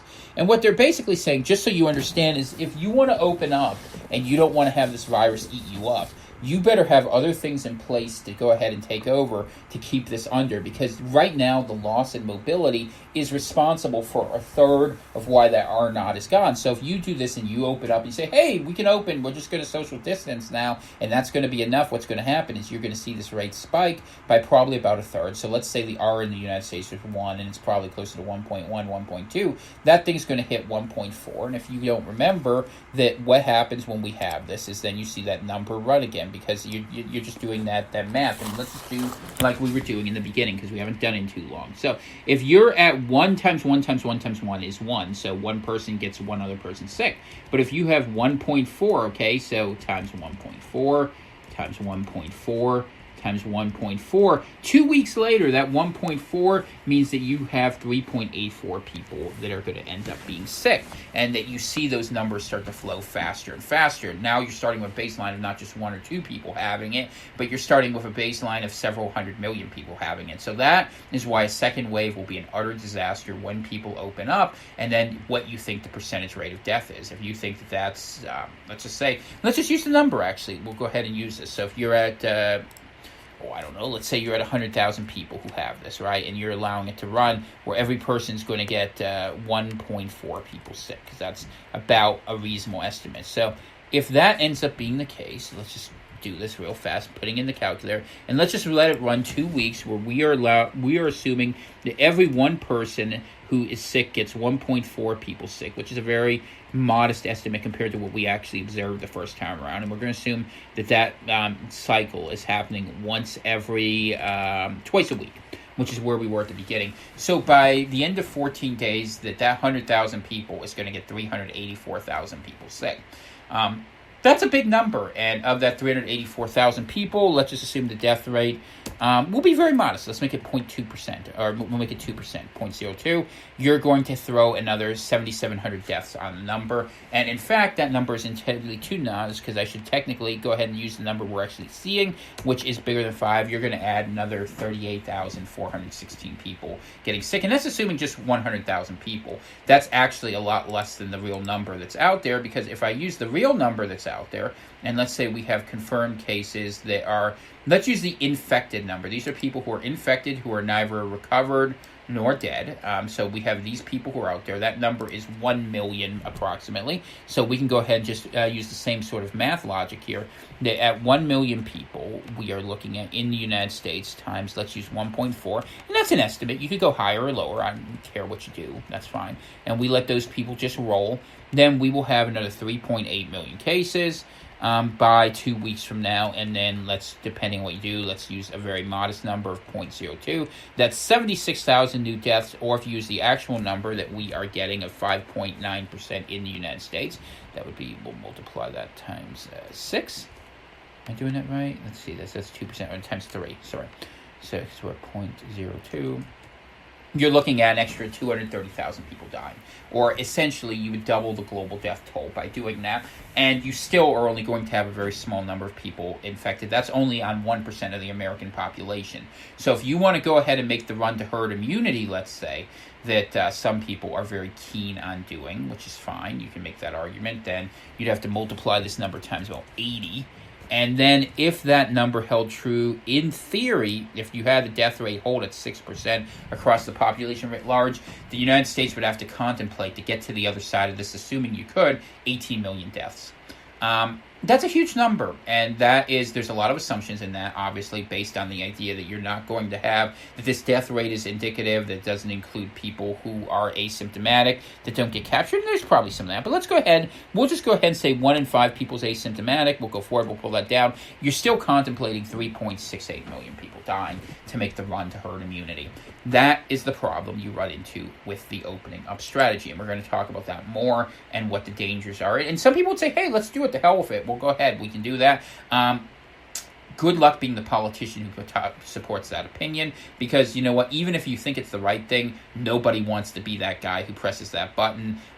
So instead, we're going to have this weird in-between approach. So let's continue. We emphasize again to the extent that coefficients in Table 1 are overestimates due, for example, to unobserved confounders not absorbed by our flexible time trends that reduce transmission rates simultaneously with mobility declines. The share of the decline in R that is explained by the decline in mobility would be reduced still further. Turning to the United States, the estimates based on the state-level analysis imply that a 10% percentage point decline in Google Workplace Mobility measure is associated with a reduction of 0.04 units in the value of R. As during the sample period, average reproduction numbers in the United States fell by approximately 0.5 units. This estimate suggests the decline in mobility in the United States can explain approximately 40% of the overall decline in R. This estimate, obtained using within country variation and a different source and methodology for estimating R, is rather similar to that obtained in Europe and Asia. Understanding the determinants of COVID transmission rates is one of the most pressing policy questions facing society. This paper provides an empirical analysis of the question utilizing comprehensive data at global scale to analyze the association between mobility levels and transmission rates. As such, it provides an important complement to detailed epidemiological modeling of the spread of COVID. It will be valuable to revisit the estimates provided in this paper as mobility levels and COVID-19 transmission rates continue to vary in the coming months and as additional data become available. So there's a lot out there. We'll see what ends up happening with it. You asked for modeling, you got it. And if you want to believe, if you really want to do the number, if we're going to do it, let's see, 300, what is the number I used? 330 million people in the United States. 1, 2, 3. I think I got that right. Let me just make sure I put the right number in here.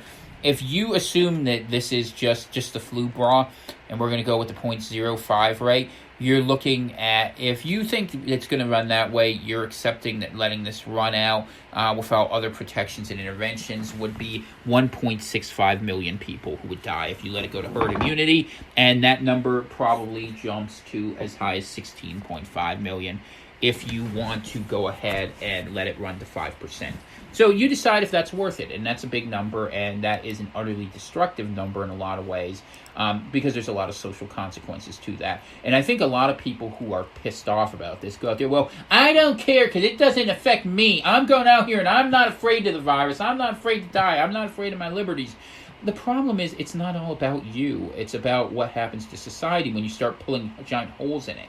It's like saying that, well, I don't need every bit of my body. No, but if you start shooting bullet holes through enough places, you have bullet holes in 5% of your body, you might bleed out enough blood where it doesn't hold together.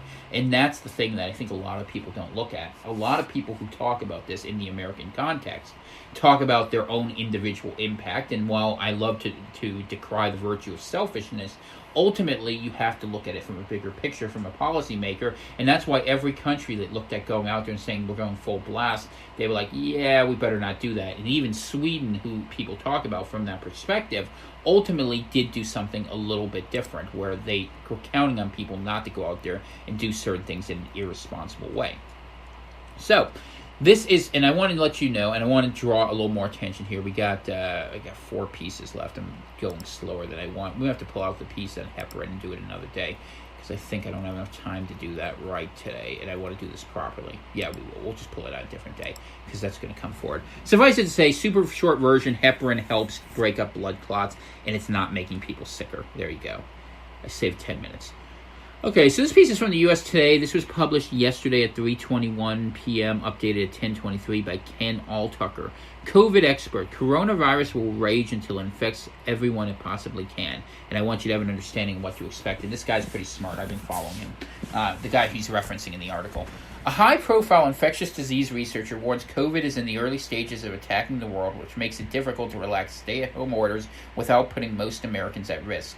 Dr. Michael Osterholm, director of the Center for Infectious Disease Research and Policy at the University of Minnesota, said the initial wave of outbreaks in cities such as New York City, where 1 in 5 people have been infected, represent a fraction of the illness and death yet to come.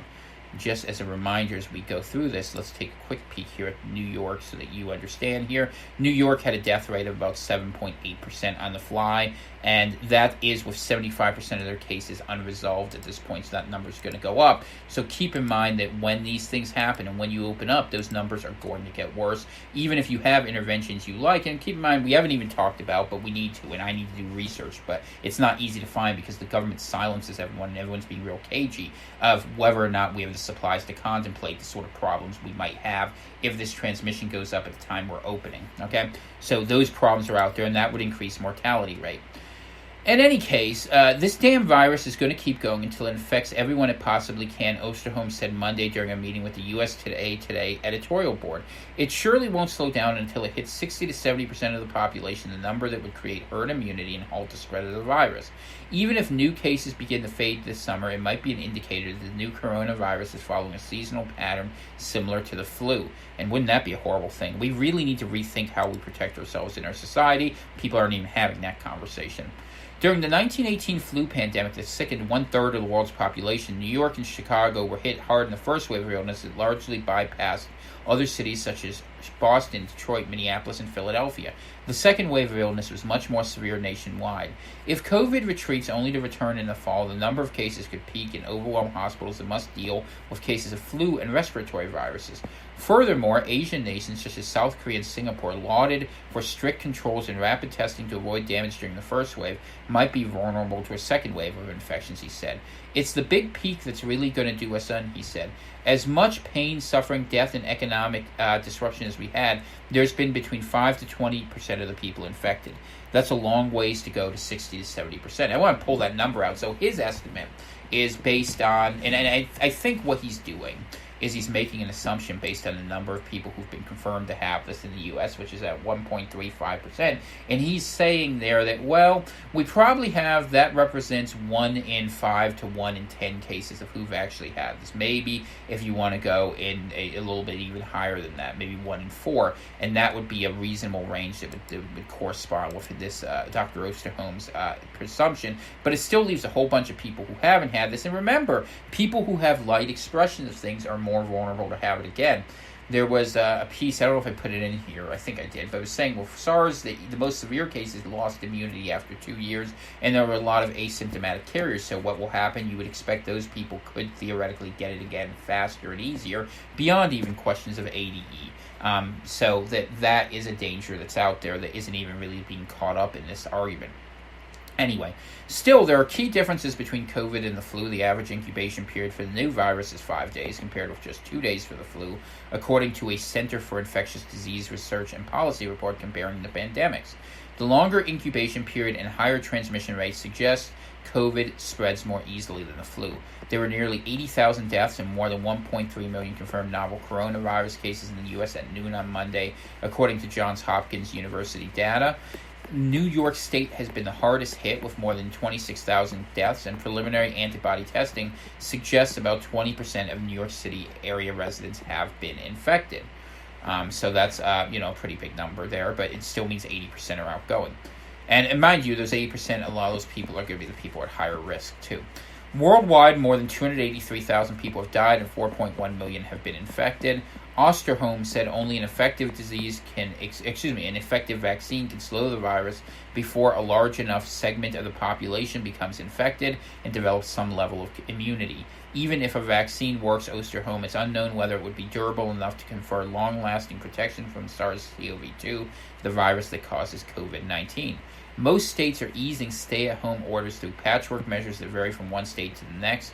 Georgia began opening in late April amid national criticism, allowing tattoo parlors, bowling alleys, and hair and nail salons to reopen with restrictions. California is taking a slower phased approach, allowing some retailers and manufacturers considered low risk to resume operations.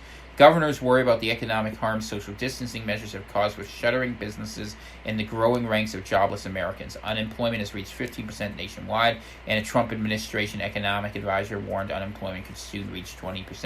And I will say the real numbers are probably closer to 25%.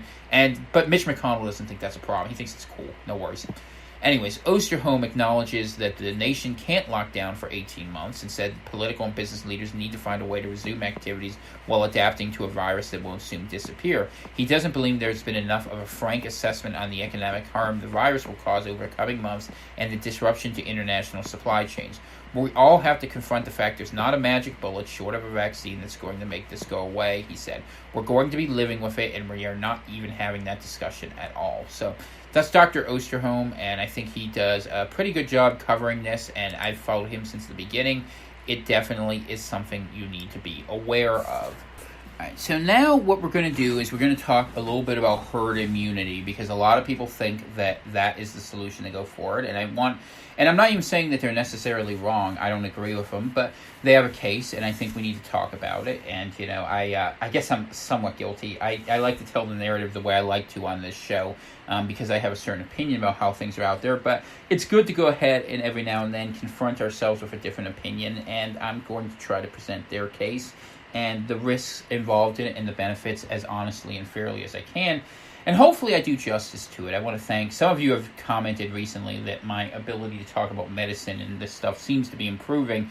And hopefully, based upon lots of reading, that is the case. And I do a lot of reading outside of this so I can understand intelligently what I'm talking about as we go through this. And one thing I want to impress upon each and every one of you, do not allow the idea that you are not an expert or trained in a field to dissuade you from the ability to use your own logic to understand things. I mean, logic is something that's universally accessible, and that if you go ahead and apply it intelligently, you can go ahead and work out the relationships of cause and effect.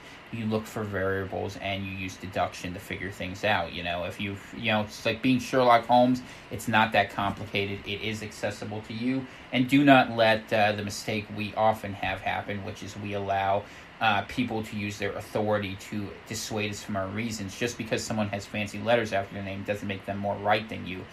Respect their opinions, but don't be afraid to challenge things that don't make sense. And if someone is not willing to consider a legitimate challenge, then that is someone who is basically holding their position without the ability and knowledge to defend it. And, there are times for that when you're in a hurry, but when we're discussing and trying to understand this, every one of us has the ability to provide something, and hopefully yours truly will continue to do so in a way that's helpful to you. So this piece was written by Katie Heaney in The Cut, and it's called Everything We Know About Herd Immunity and the Coronavirus. And I'm sharing this piece specifically because a lot of people like to think of that way of going forward. I want you to see what the options are and what the benefits and costs are. It's easy to see the appeal in the way Sweden has thus far responded to the coronavirus pandemic. Most businesses there have stayed open, and most people have been free to go about their lives as usual.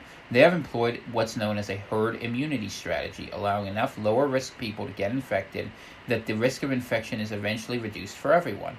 Though British government officials have since denied it was ever their official strategy, they initially did the same, though they soon reversed course, and Prime Minister Boris Johnson became seriously ill himself.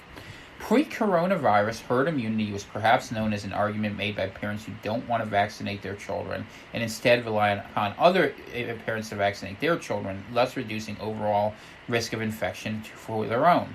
Parents in the U.S. have refused to vaccinate their children for measles, believing the nation to have herd immunity, but the current vaccination among children 19 to 35 is 90.4%, below the 93 to 95% required to prevent measles outbreaks, so measles outbreaks happen. From the beginning, herd immunity has been dangled as a not entirely plausible option given how serious and lethal the novel coronavirus can be. But now, as President Trump hurries the nation to reopen despite growing case numbers, some have speculated that he's pivoting the herd immunity strategy, whether knowingly or not. But what does that mean for U.S. citizens? Here's what we know so far. What does herd immunity mean? The CDC prefers the term community immunity and defines the concept as the setting in which a high enough proportion of the population is immune to an infectious disease either through vaccination or having already had the disease to make it spread from person to person unlikely. This is an obviously appealing scenario which would allow most people to resume some semblance of normal life.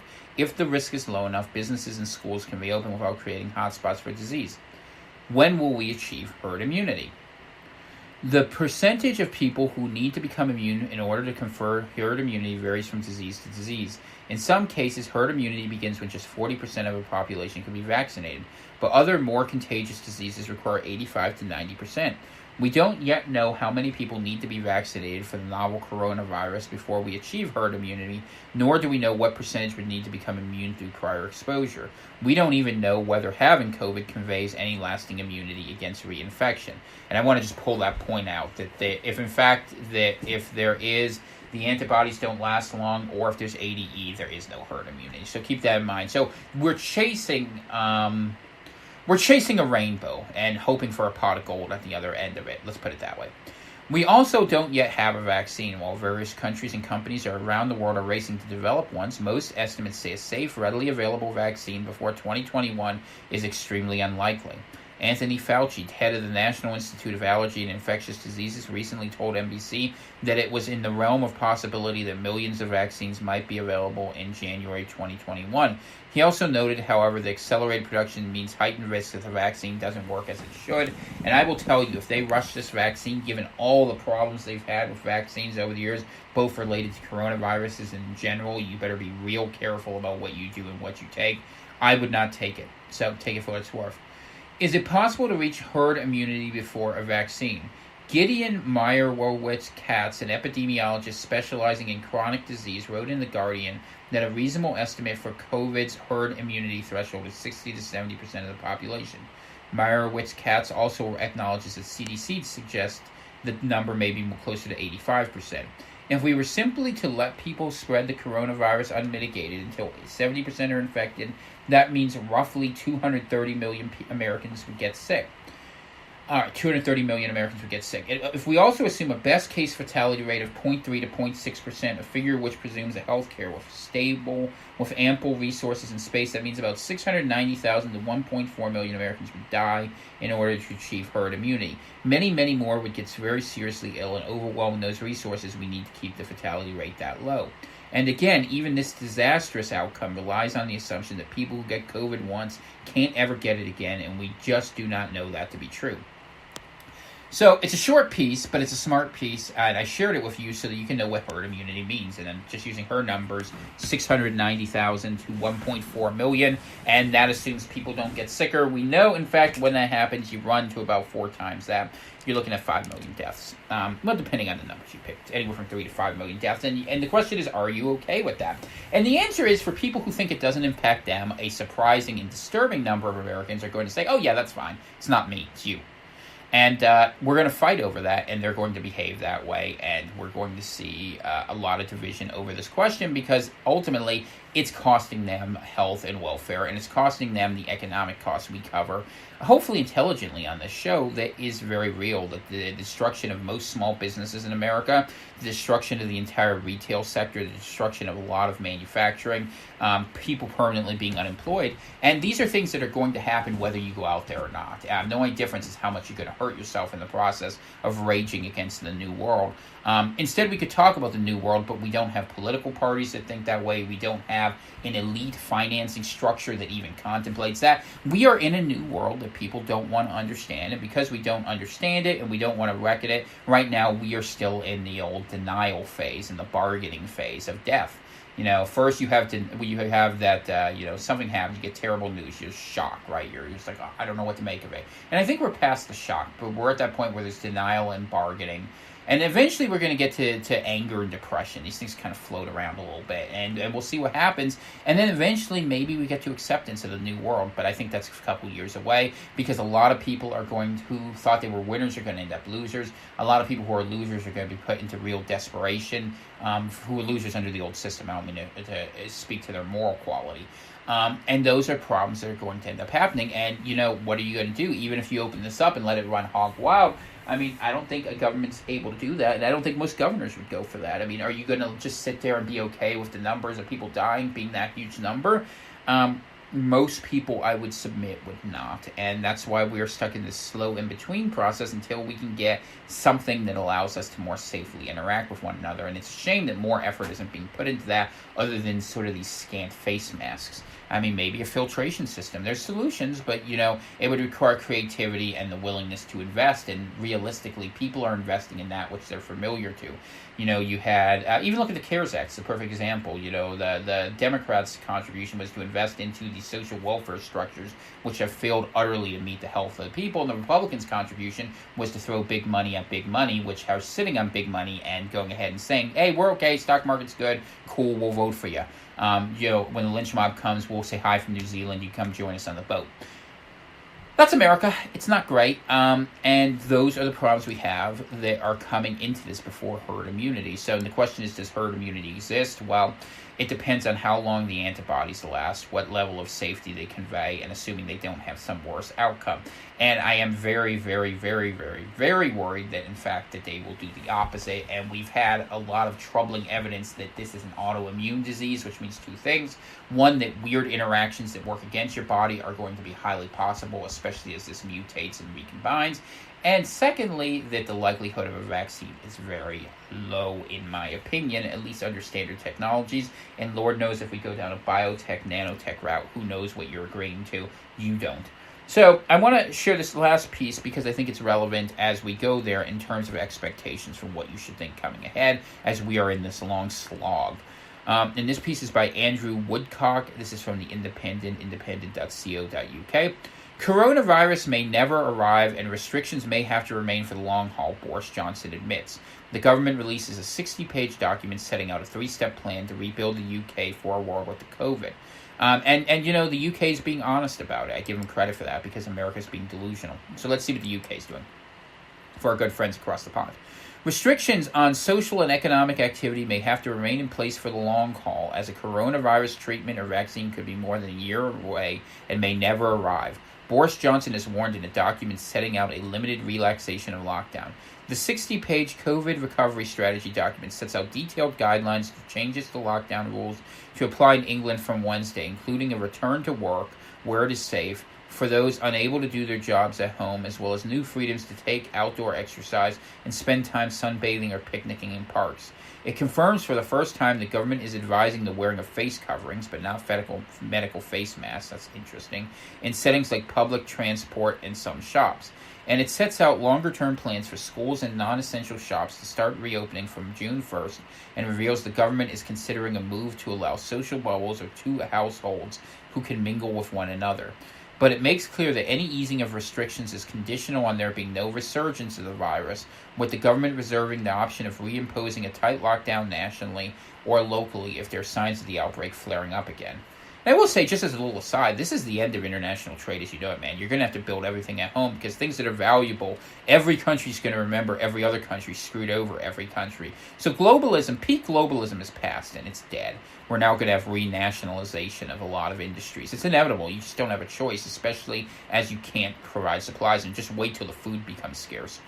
Launching the strategy a day after he outlined its contents in a TV address, and on the day the Office for National Statistics reported that 0.24% of the population of England, some 136,000 people, just to put that in perspective for you, that's 1 in 400, had coronavirus in the first week of May, Mr. Johnson said this document sets out a plan to rebuild the UK for a world with COVID. It is not a quick return to normality, nor does it lay out an easy answer, and inevitably parts of this plan will adapt as we learn more about the virus. But it is a plan that should give the people of the UK hope we can rebuild, hope we can save lives, hope that we can safeguard livelihoods. Labour leader Keir Starmer said the PM still had questions to answer on the way ahead. In a TV broadcast responding to Mr. Johnson's announcement, Starmer said the Prime Minister said he was setting out a roadmap, but if we're going to complete the journey safely, a roadmap needs clear directions. So many of us have questions that need answering. How can we be sure our workplaces are now safe to return to? How can we get to work safely if we need public transport to do so? How can millions of people go back to work while balancing childcare and caring responsibilities? How do our police enforce these rules? And why are some parts of the UK now on a different path than others? An acting Liberal Democrat leader, Ed Davies, said, in changing the advice and changing the messaging, the government has spread confusion and put at risk what people have fought so hard for. The Prime Minister is creating more confusion than clarity by badly communicating his government's plans. We must put our people's health first. The only way route out of the current lockdown is to radically expand our capacity to test, trace, and isolate, which the government is still a long way from achieving. I will say this, one of the things that happens, and this has been a big problem in the West, and I don't know how you get around. Well, I do, but you're not going to like the answer. That ultimately, whenever Party A in power says we need to do this, Party B says no, this isn't it. We can do it differently. And while the UK has not been nearly as nasty as America's been about this, you always see these people trying to play the politics to advantage because they don't want to be on the other side of a successful war administration. And as we I don't say it often enough, but I probably should say it more, is this is a war against a virus, and no one wants to be on the other side of Churchill. That's just the way it goes. And I'm not saying that Boris Johnson is Churchill, despite his love for the man, but I'm saying that ultimately that's one of the things that we see over and over again, and the inability of countries in democratic settings to put politics aside to deal with a real crisis, I think is a comment that is a legitimate criticism for democracy and how these systems work. And I know people here like the idea that we can make individual decisions and all go our own way, and I will tell you that world is dying. And, if we don't act in response to deal with that, what you're going to see is a more Asian-dominated future where the values of hierarchy, continuity, and authority will actually show themselves able to deal with this disease where we flounder economically, sociologically, and what we're going to do. And that doesn't necessarily mean it has to be something we hate. It should be something we agree upon. I mean, the idea that you have a government that's based on division of radically departing visions, will be able to be successful in meeting the needs of the people, I think has proven illusory across both Democratic and Republican administrations, and for people over the UK between the Tories and the the Labour Party as well.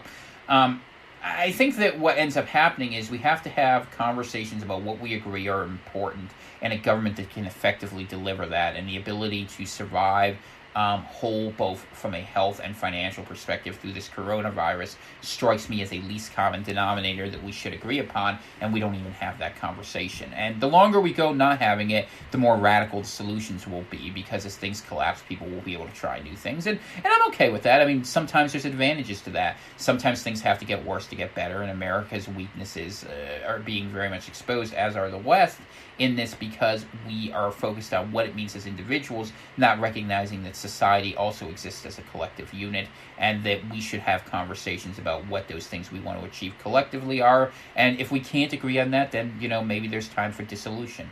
Anyway. Following anger from devolved administrations over Mr. Johnson's switch from his stay-home message to a new stay alert slogan, Downing Street confirmed that executives in Edinburgh, Cardiff, and Belfast, or for those who aren't aware, that's Scotland, Wales, and Northern Ireland, had been consulted on the strategy but not on the wording of the new advice. Mr. Johnson stressed that the UK cannot hope to be COVID-free in the near future and will have to learn to live with the disease. It's clear that the only feasible long-term solution lies with a vaccine or a drug-based treatment, he said. A mass vaccine or treatment may be more than a year away. Indeed, in a worst-case scenario, we may never find a vaccine. So our plan must countenance a situation where we are in this together for the long haul, even while doing all we can to avoid that outcome.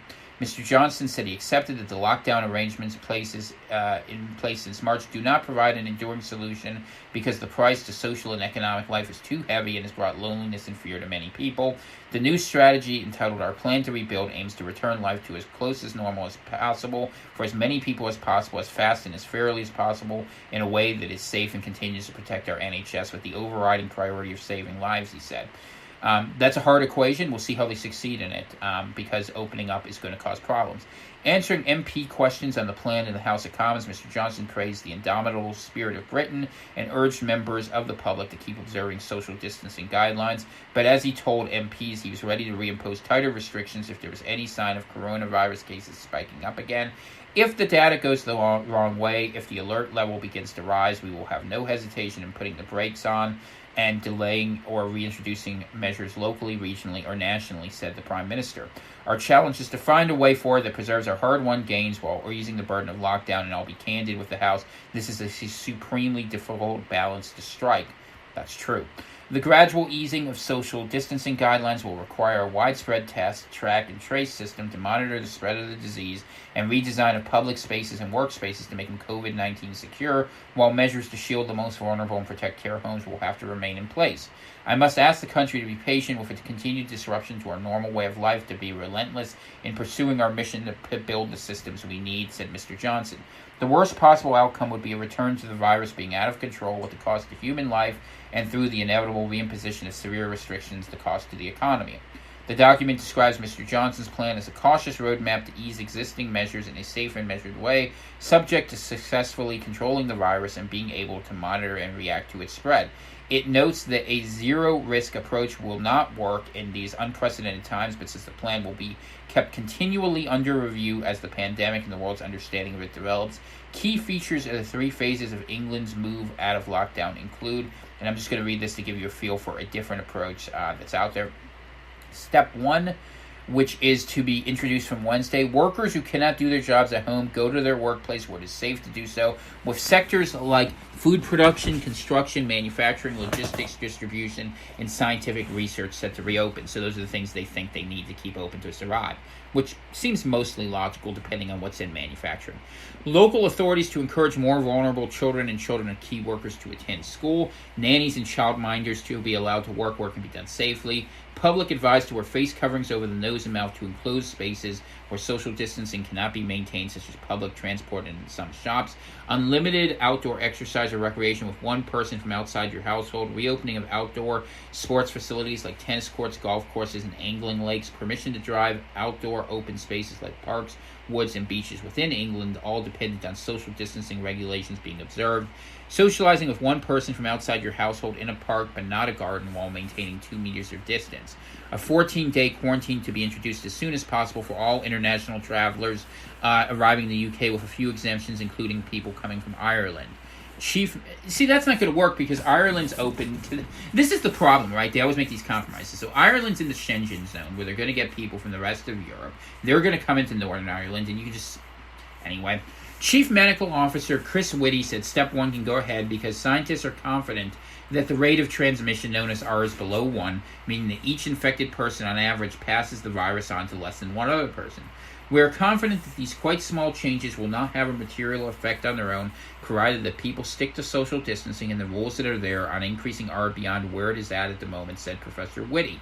Set against that, there are very clear health benefits to exercise, and there are benefits to making this sustainable. We've got to do this for the long haul, taking a very small risk to make it more sustainable for people has some clear benefits.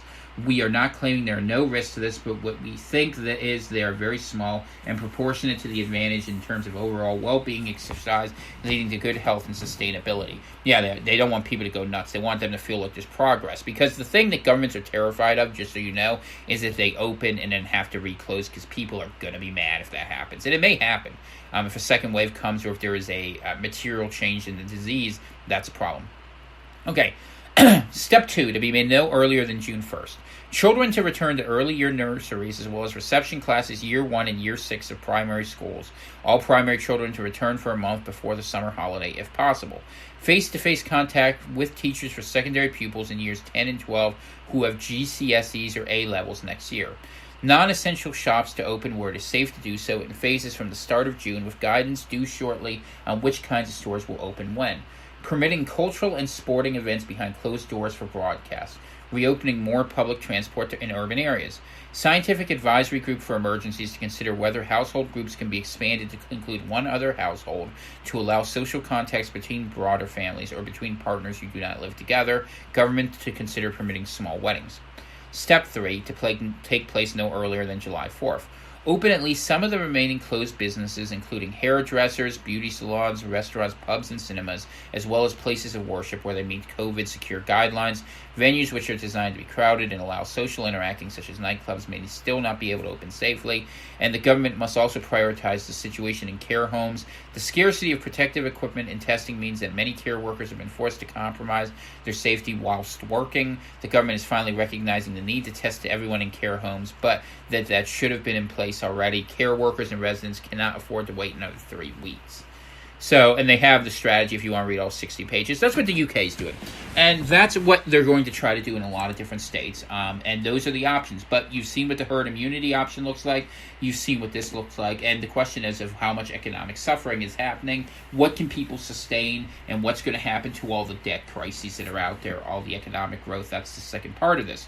But what I do want you to understand as we look at today is now you have a better feel for what modelings include. And what you need to do is in the UK, they are tracing that R rate. In America, we are opening up in spite of it. So what if this is just one of these things where we're going to have to deal with this and it's going to open up and it's going to run well above 1? We don't have the evidence to open up based upon anything I've read in the United States, yet we are doing so. So what I suggest is even if other countries open up, they will probably have much more success than we do. And that, eventually at some point, if it gets bad enough and it's disjointed enough, we will make the run to herd immunity, whether we mean to or not, except for those people who choose to separate and segregate themselves, who will be put in a very difficult economic position because you will be attacked for being responsible on your own. And that's already starting to happen. Many people have reported to me, and my wife is one of them actually, who has said this, that they got attacked verbally for wearing a mask in deference to her own safety, because what are you afraid of, and people are going to try to bully you for trying to be responsible. So if people want to do stupid things, ultimately you can't stop them.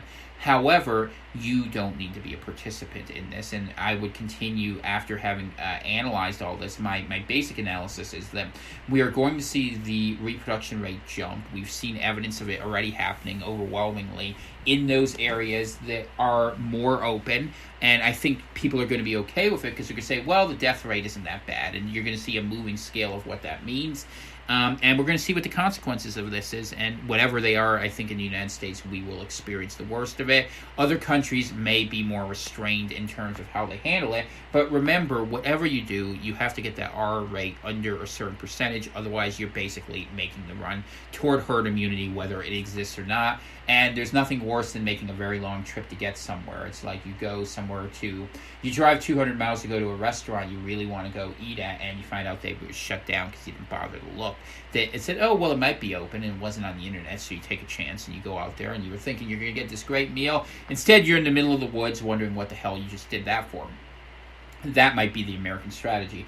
And I hate to be so dark and cynical about it, but honestly, I've watched us do everything wrong, and I think at this point it's enough of a pattern that I feel safe concluding that. And as we go into tomorrow's episode and we look at this in terms of the political output, you might see why I'm so dour. So, the prayer for today, let's pray that, Heavenly Father, we pray that this intemperate plague be restrained from those who act responsibly and who act wisely within their community, with their individuals and their families, and that just as you spared the Israelites from the plagues that happened in Egypt, that you spare the people of this podcast and all those out there who take this seriously and who value health, and that you recognize that we are trying our very best in a very difficult situation. And I certainly pray that you look out for my family and for the larger coronavirus central family to the same regard as we try to move forward in this in a time when there is great darkness in the priorities that people place in their life. So in Jesus' name, we ask that you remember us. Amen.